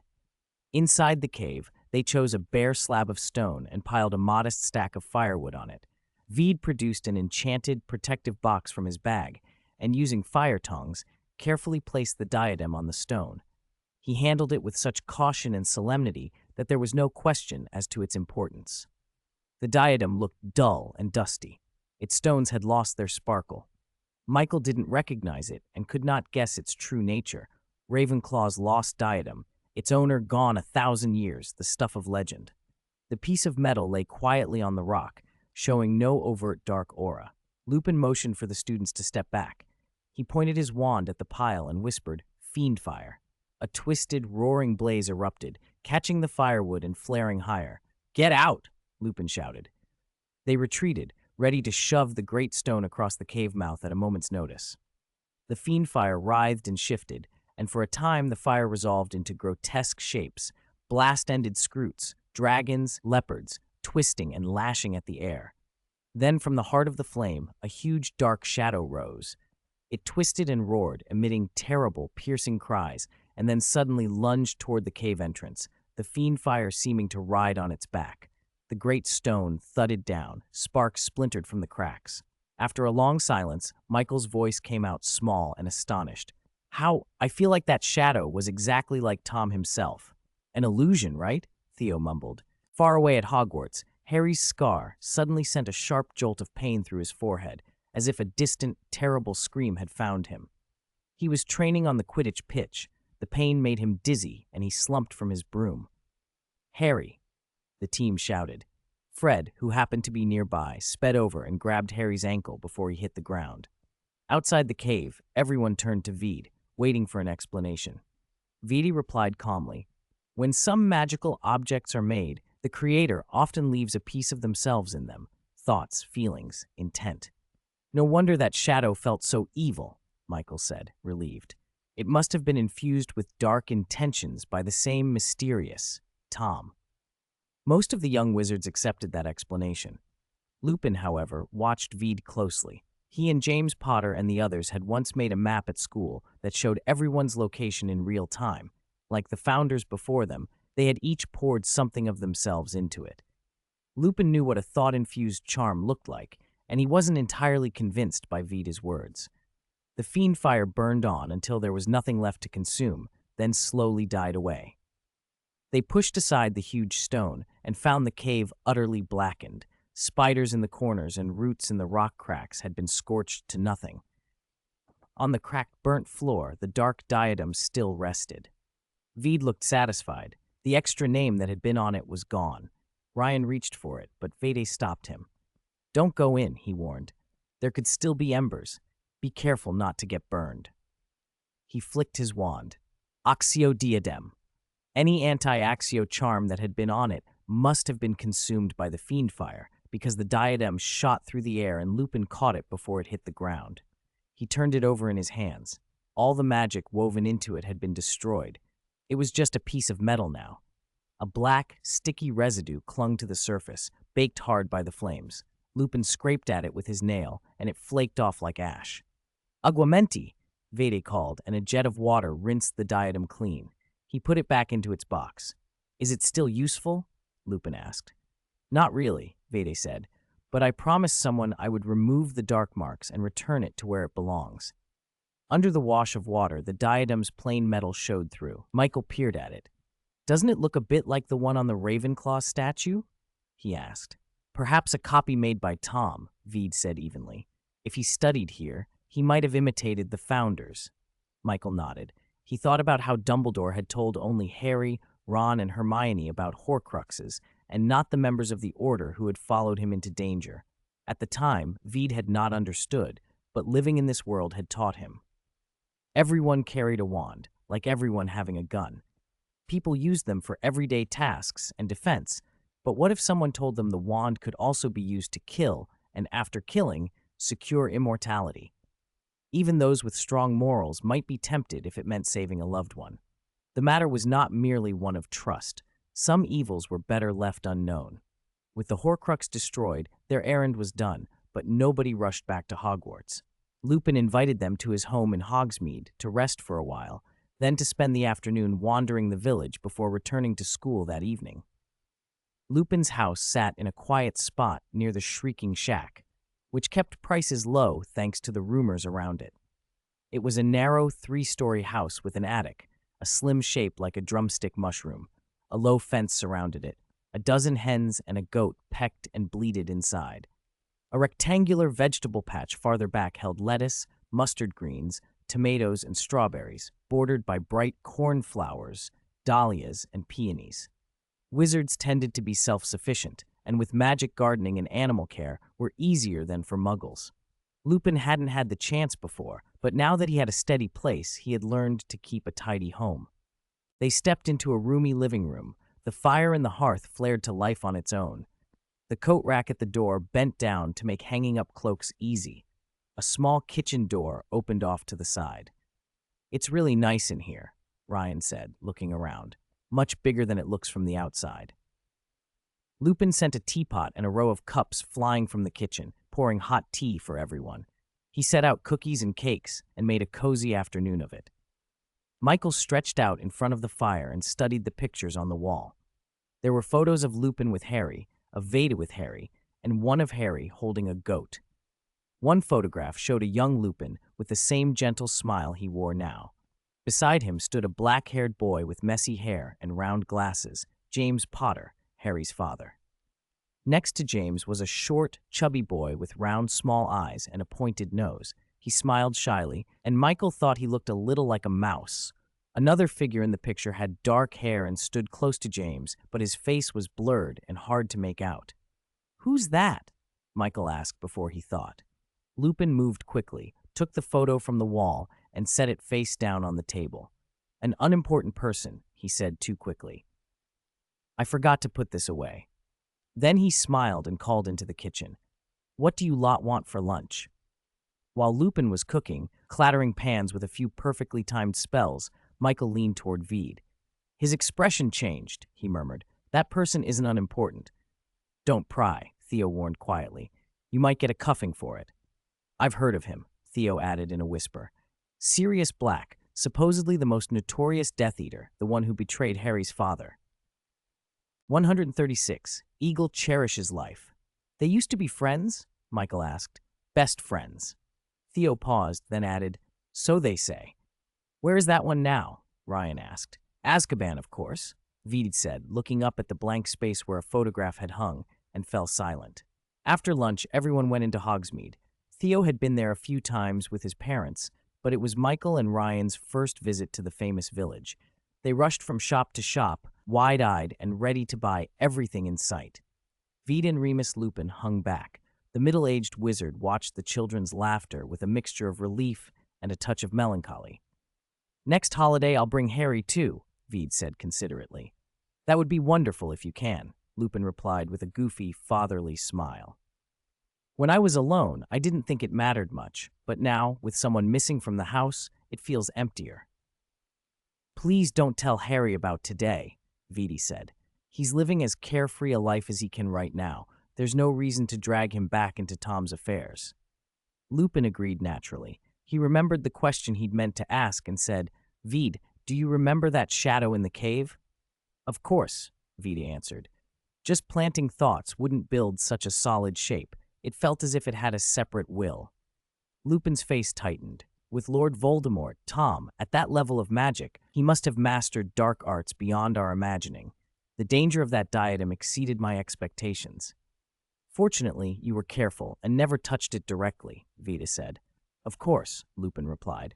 It's destroyed now, but if you find anything like that again, be very careful. He didn't suspect Vide was hiding anything. He simply assumed Vide had underestimated how perilous Voldemort's objects could be. Vide answered seriously, I will. For safety, let me confirm again, Lupin said. You haven't found any other of Tom's writings or Horcruxes, have you? Vita looked away. Even Tom wouldn't have many of those things, would he? Lupin sighed. All right, I'll teach you the Fiendfire curse. Great, Vide grinned. I've been waiting for that. Promise me you won't use it until you can control it, Lupin warned. Of course, I promise. And discuss everything with me first. Don't take reckless chances on your own. I know. Vide agreed to all of it, yet Lupin remained worried. When they returned to Hogwarts through the vanishing cabinet, Vide was the last to step inside. Thank you, Remus, he said before the door closed. As the cabinet swung shut, Vide added with a smile, but don't treat me like a reckless lion. I'm an eagle who cherishes his life. Lupin blinked. The black cabinet door had already closed. The person inside was already back at Hogwarts. Lupin gave a wry little smile and muttered to himself, Not all lions are reckless. He picked up the overturned photograph. A flick of his finger set the paper right. The black-haired youth in the picture smiled, uninhibited and full of life, but Lupin felt a prick of unease. Isn't there still a venomous snake hidden that no one has seen? He wondered.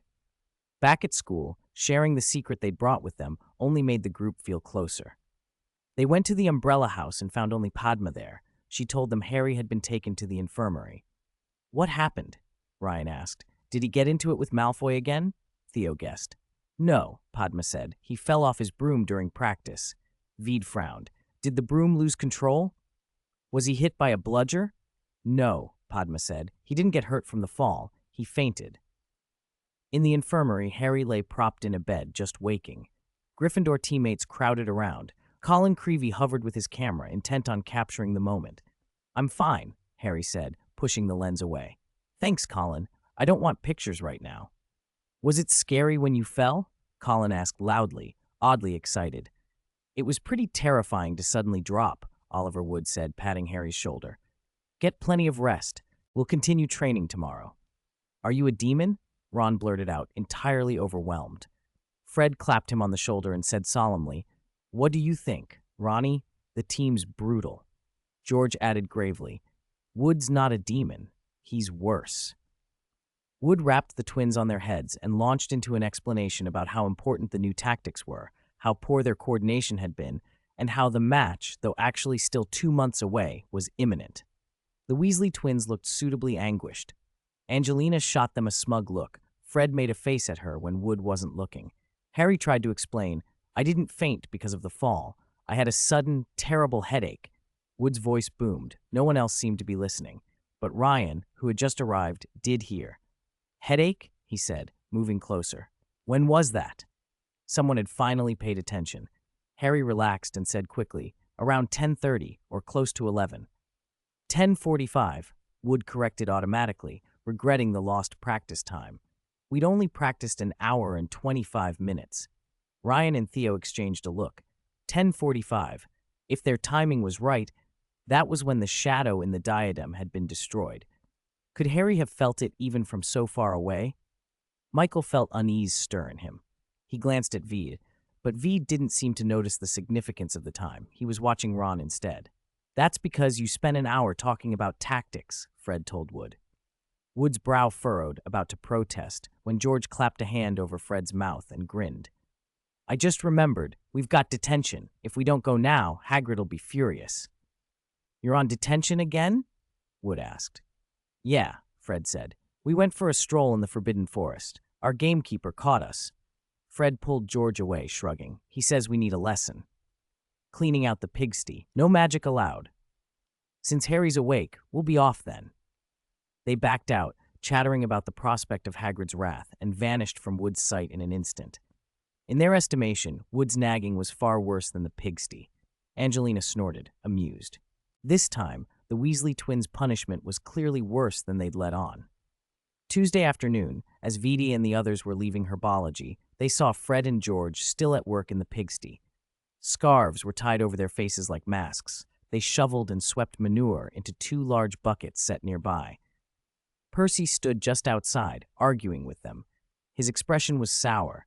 When he noticed the second years watching from a distance, his pale face flushed crimson.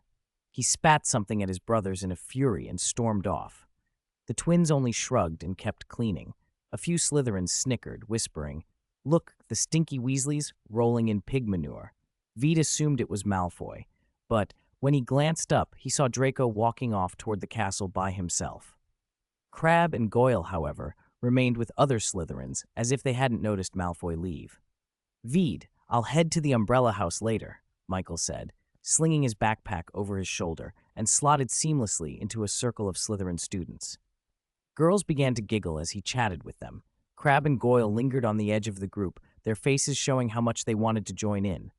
Padma, walking beside Veed, with her usual unreadable expression, tugged him aside. "Don't tell anyone," she murmured. "Michael's getting revenge on Malfoy." "Revenge? Malfoy?" Veed blinked. The last time Malfoy had humiliated Michael, he'd ended up with detention and had to do Filch's chores, an ignominy for any student. Veed had thought it was over. Apparently not. Padma smiled slightly. "Michael's got a good relationship with some of the Slytherins. He says he'll dismantle Malfoy's little clique so Draco can't swagger around anymore." "How?" Veed asked. "Isn't he afraid he'll be seen through? Slytherin's not forgiving." "He's not afraid." Padma's voice dropped. "He isn't spreading slander or lies. He points out facts, then he uses words carefully, teases out things like jealousy, insecurity, vanity, anger. You'd be surprised how a small change of wording can make people uncomfortable and start a fight." Veed noticed Crabbe and Goyle had, in the last few days, stopped shadowing Malfoy as unquestioning lackeys. "They used to be happy to follow Malfoy," Padma went on, "but lately they've realized he's always looked down on them. They want dignity now. Their fathers used to be close to the Malfoys, too. People assumed they'd always play second fiddle. Even this summer, Mr. Weasley led a raid that turned up some dark arts objects at the Malfoys' place, so people whisper that the family's past its prime. And without constant bodyguarding, people notice Crabbe and Goyle as just big lads. Girls might even smile at them." Veed watched, amused and curious. Under Michael's subtle prompting, a couple of girls did smile at the 2 hulking boys. Whether in mockery or friendly interest, it was hard to tell. Crabbe and Goyle flushed and blurted something clumsy, setting everyone laughing. "So how did he do it?" Veedy asked. "Did he just badmouth Malfoy nonstop?" Padma covered her mouth, a cunning glint in her eyes. "No, he never publicly slanders Malfoy. He speaks well of him." That answer made Veed think. Michael's revenge wasn't loud or obvious. It was deliberate and insidious. Malfoy had bullied and insulted others before, and probably never imagined that a boy like Michael, neither pure blood nor well-connected, would become a real obstacle. Now Draco found himself subtly isolated, while he most likely had no idea why. Veed walked toward the pigsty. The twins had finished the worst of their punishment. Fred was spraying disinfectant, while George scrubbed with a huge brush. The stench was still strong. Veed quickly cast a bubblehead charm over himself to keep from gagging. "Hi, Veed," Fred called, pointing at his own head. "Give us one of those, too. Otherwise, I don't think we'll be able to eat supper." George made a gagging face behind him. Soon all 3 of them were encased in neat soap bubbles around their heads. "Thanks to Merlin, I can finally breathe." George sighed theatrically. "You should say thanks to Veed," Fred corrected, waggling his eyebrows. "Of course." George waved a grand bow. "Thank you, Veed. You saved 2 poor pig tenders." Veed grinned. "Seems like your punishment was harsh this time." "It was," said Fred proudly. "We sneaked into the Forbidden Forest on Friday night." You know, there's a big fellow in there we've always wanted to meet, George added. You mean a dragon? Veed asked. Word had spread among students that a dragon had appeared at Hogwarts last year and was kept on the Quidditch pitch for weeks before being moved in the Forbidden Forest under strict enchantments so it couldn't break into the school. Dumbledore had warned everyone not to enter the forest at the start of term feast. The place had a fearsome reputation. Vampires, werewolves, dragons, perfect bait for two curious pranksters. The Weasley twins were clearly not the sort of students to follow orders without testing the limits. 138. Marauder's Map. The Weasley twins had sneaked into the Forbidden Forest, hoping to get close enough to a dragon to score a few scales. According to them, dragon dung would do just as well. They hadn't gotten far before Hagrid caught them. Furious, he punished them with a fortnight of pigsties, cleaning pig dung, scrubbing the sty, even bathing the piglets. Fred laughed. This is our lot for the next 2 weeks. Percy's furious, George added, hose in hand as he gave a piglet a quick rinse. Says we disgraced the Weasley name. Fred leaned on his shovel and looked at Veed. Why have you come to see us? Do you remember last term when you told me about the secret passage out of Hogwarts? Veed asked. Of course, Fred said. Don't tell me you only just found it. I slipped out a few days ago, Veed replied. The passage is longer than I thought. Hogsmeade's fun, isn't it? Fred blinked and grinned. You didn't get caught by Flume, did you? Flume? The owner of Honeydukes, George explained. Oh no, Veed said quickly, but something was strange. He watched them. You said you saw me come out of the mirror corridor and we met in front of Paracelsus's portrait. Huh? Fred rubbed his head. Was that how it was? Probably. When I left the mirror corridor, I made sure no one else was around, Veed continued. Then someone told me you two must have come out of the Gryffindor common room at the same time. The someone, of course, was Zoe. In the castle, house elves and portraits knew everything. George cocked his head. So? You two have a magical thing that shows everyone's whereabouts. A piece of parchment, isn't it? Veed said.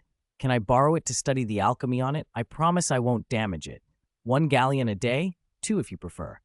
1 galleon, Fred said, then shook his head. No.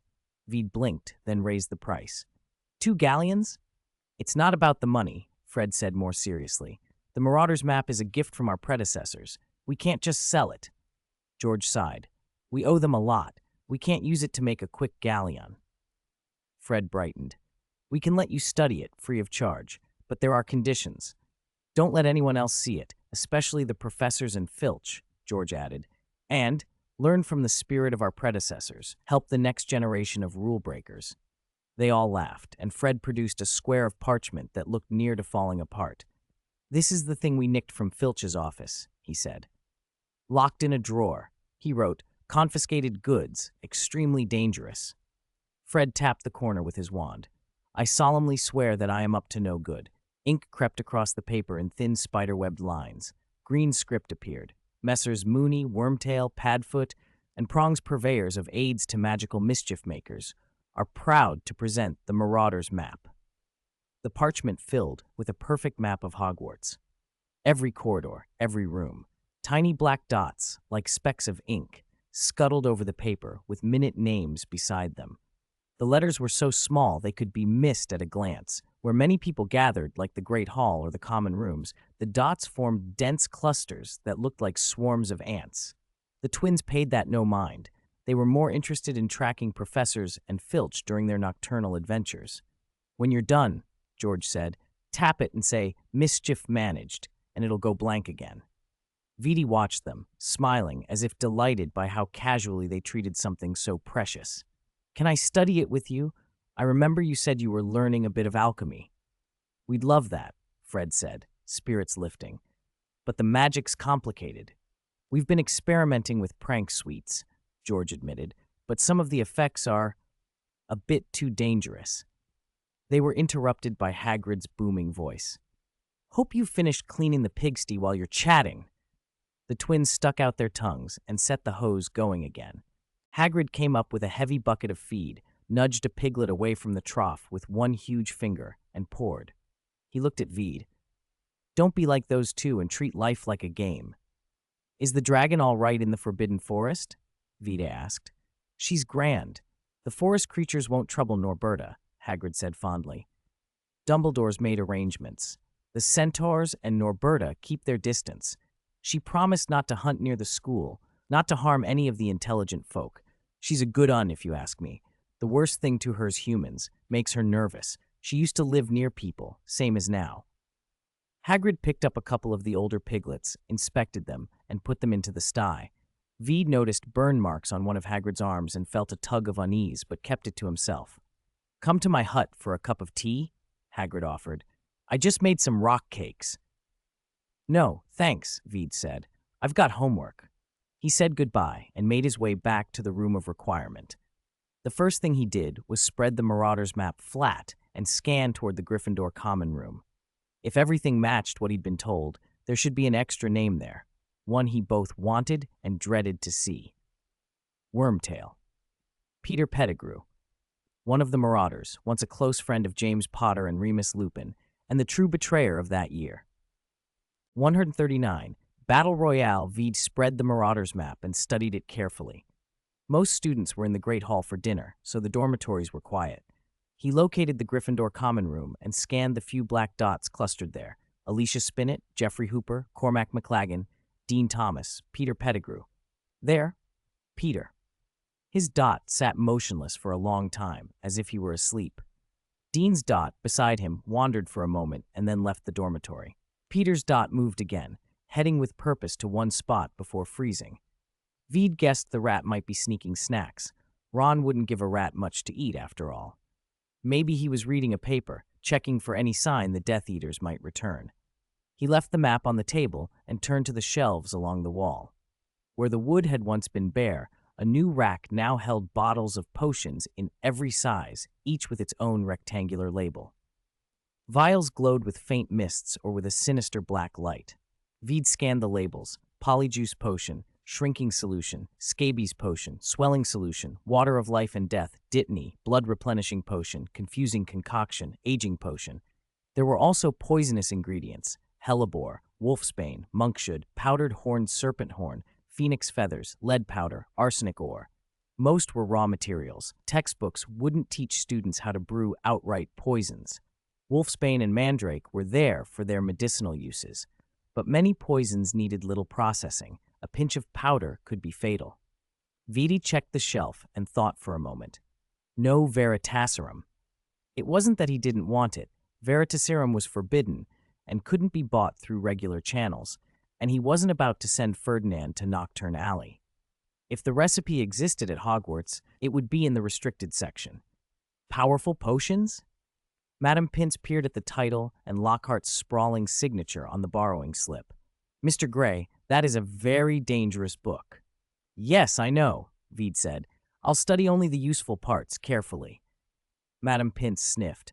"Professor Lockhart is far too reckless, approving things for students." She disappeared into the restricted section and soon returned with a thick, slightly moldy volume, which she handed to Veed. He said nothing more, but before he left he asked, "Has Professor Lockhart approved any other forbidden books for students?" "A lower-year Slytherin actually borrowed Ultimate Dark Arts," Madame Pince said, displeased. "He has no sense of propriety." "That student, could it be Draco Malfoy?" Veed ventured. The brief flash across Madame Pince's face confirmed his guess, but she scolded. "Do not pry, Mr. Gray. I will not reveal student records." "Don't go poking at Slytherin lately, especially Draco," Veed warned during the house activity, glancing meaningfully at Michael. "What's wrong?" Harry asked. "He borrowed a book called Ultimate Dark Arts," Veed said. "I suspect he might be learning dangerous things he could use on someone." "Speaking of which," Hermione looked at Harry and Neville, "has Malfoy been bothering you two lately?" "No," Harry said, puzzled. "He joined Slytherin's Quidditch team. I figured he'd be showing off for a while." Ryan added, "Malfoy hasn't been doing too well lately. I saw him arguing with some Slytherins near the dungeons. Crabbe nearly shoved him." The Slytherin and Hufflepuff common rooms were close, so encounters were frequent. "That's odd," Harry said. "Wasn't Crabbe always Malfoy's follower?" Padma suggested quietly. "Maybe he doesn't want to be a follower anymore?" Michael looked ready to gloat, but Veed shook his head at him. "Forget about Slytherin," he said, tapping his palm with his wand. "Have you all mastered Stupefy?" Of course, everyone answered. Hermione's eyes lit up. Are we learning new spells? Veed shook his head. You don't need a lot of different spells for combat. You need the ones you know best, the ones you can cast without thinking, without saying the words, and ideally even without a wand. Nonverbal and wandless? Theo muttered. That's really hard. That's the long-term goal, Vide said. For now, what we need is simple. Draw your wand as fast as possible, cast while dodging, and make sure you hit the target. How do we train? Michael asked eagerly. Like before, with drills? Veed smiled, mischievous. What we did before wasn't training, just standing still and flinging spells. To truly learn how to use magic, we're going to play a game. What game? Neville gulped. Battle Royale, Vade announced. Hey, Veed, over here! The Weasley twins clapped the fence and waved. Hagrid was pruning the man-high hedges nearby and raised a hand in greeting. Beside him, the pumpkin patch was overflowing. Several pumpkins towered taller than a person. Oh my, they're huge! Neville exclaimed. Harry, who hadn't been to visit Hagrid for several days, was surprised at how much the garden had changed. Hagrid, how did you get them to grow so big? Engorgement charms, Hermione guessed, then turned to Veed. Are we training here? Yes, Veed said. This is perfect.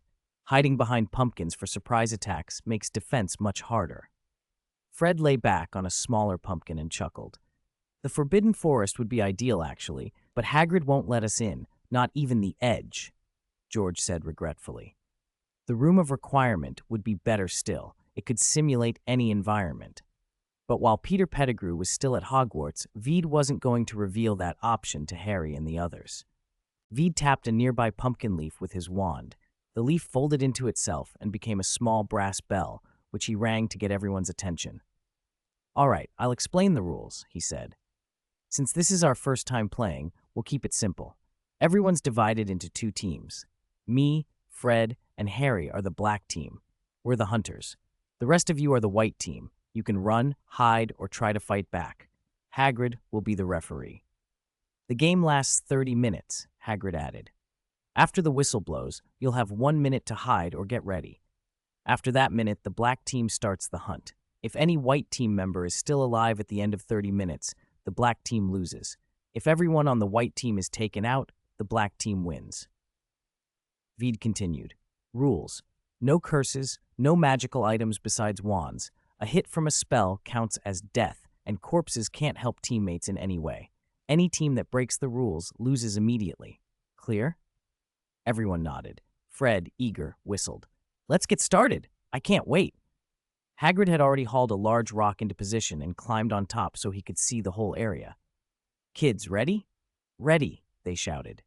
The younger witches and wizards, who had already divided themselves into teams, raised their wands and called back. Hagrid smiled, put the whistle to his lips, and blew hard. A clear, sharp note cut across the pumpkin field, and the white team scattered, slipping through gaps between the pumpkins. In the minute before the hunt began, each of them took a position they'd planned.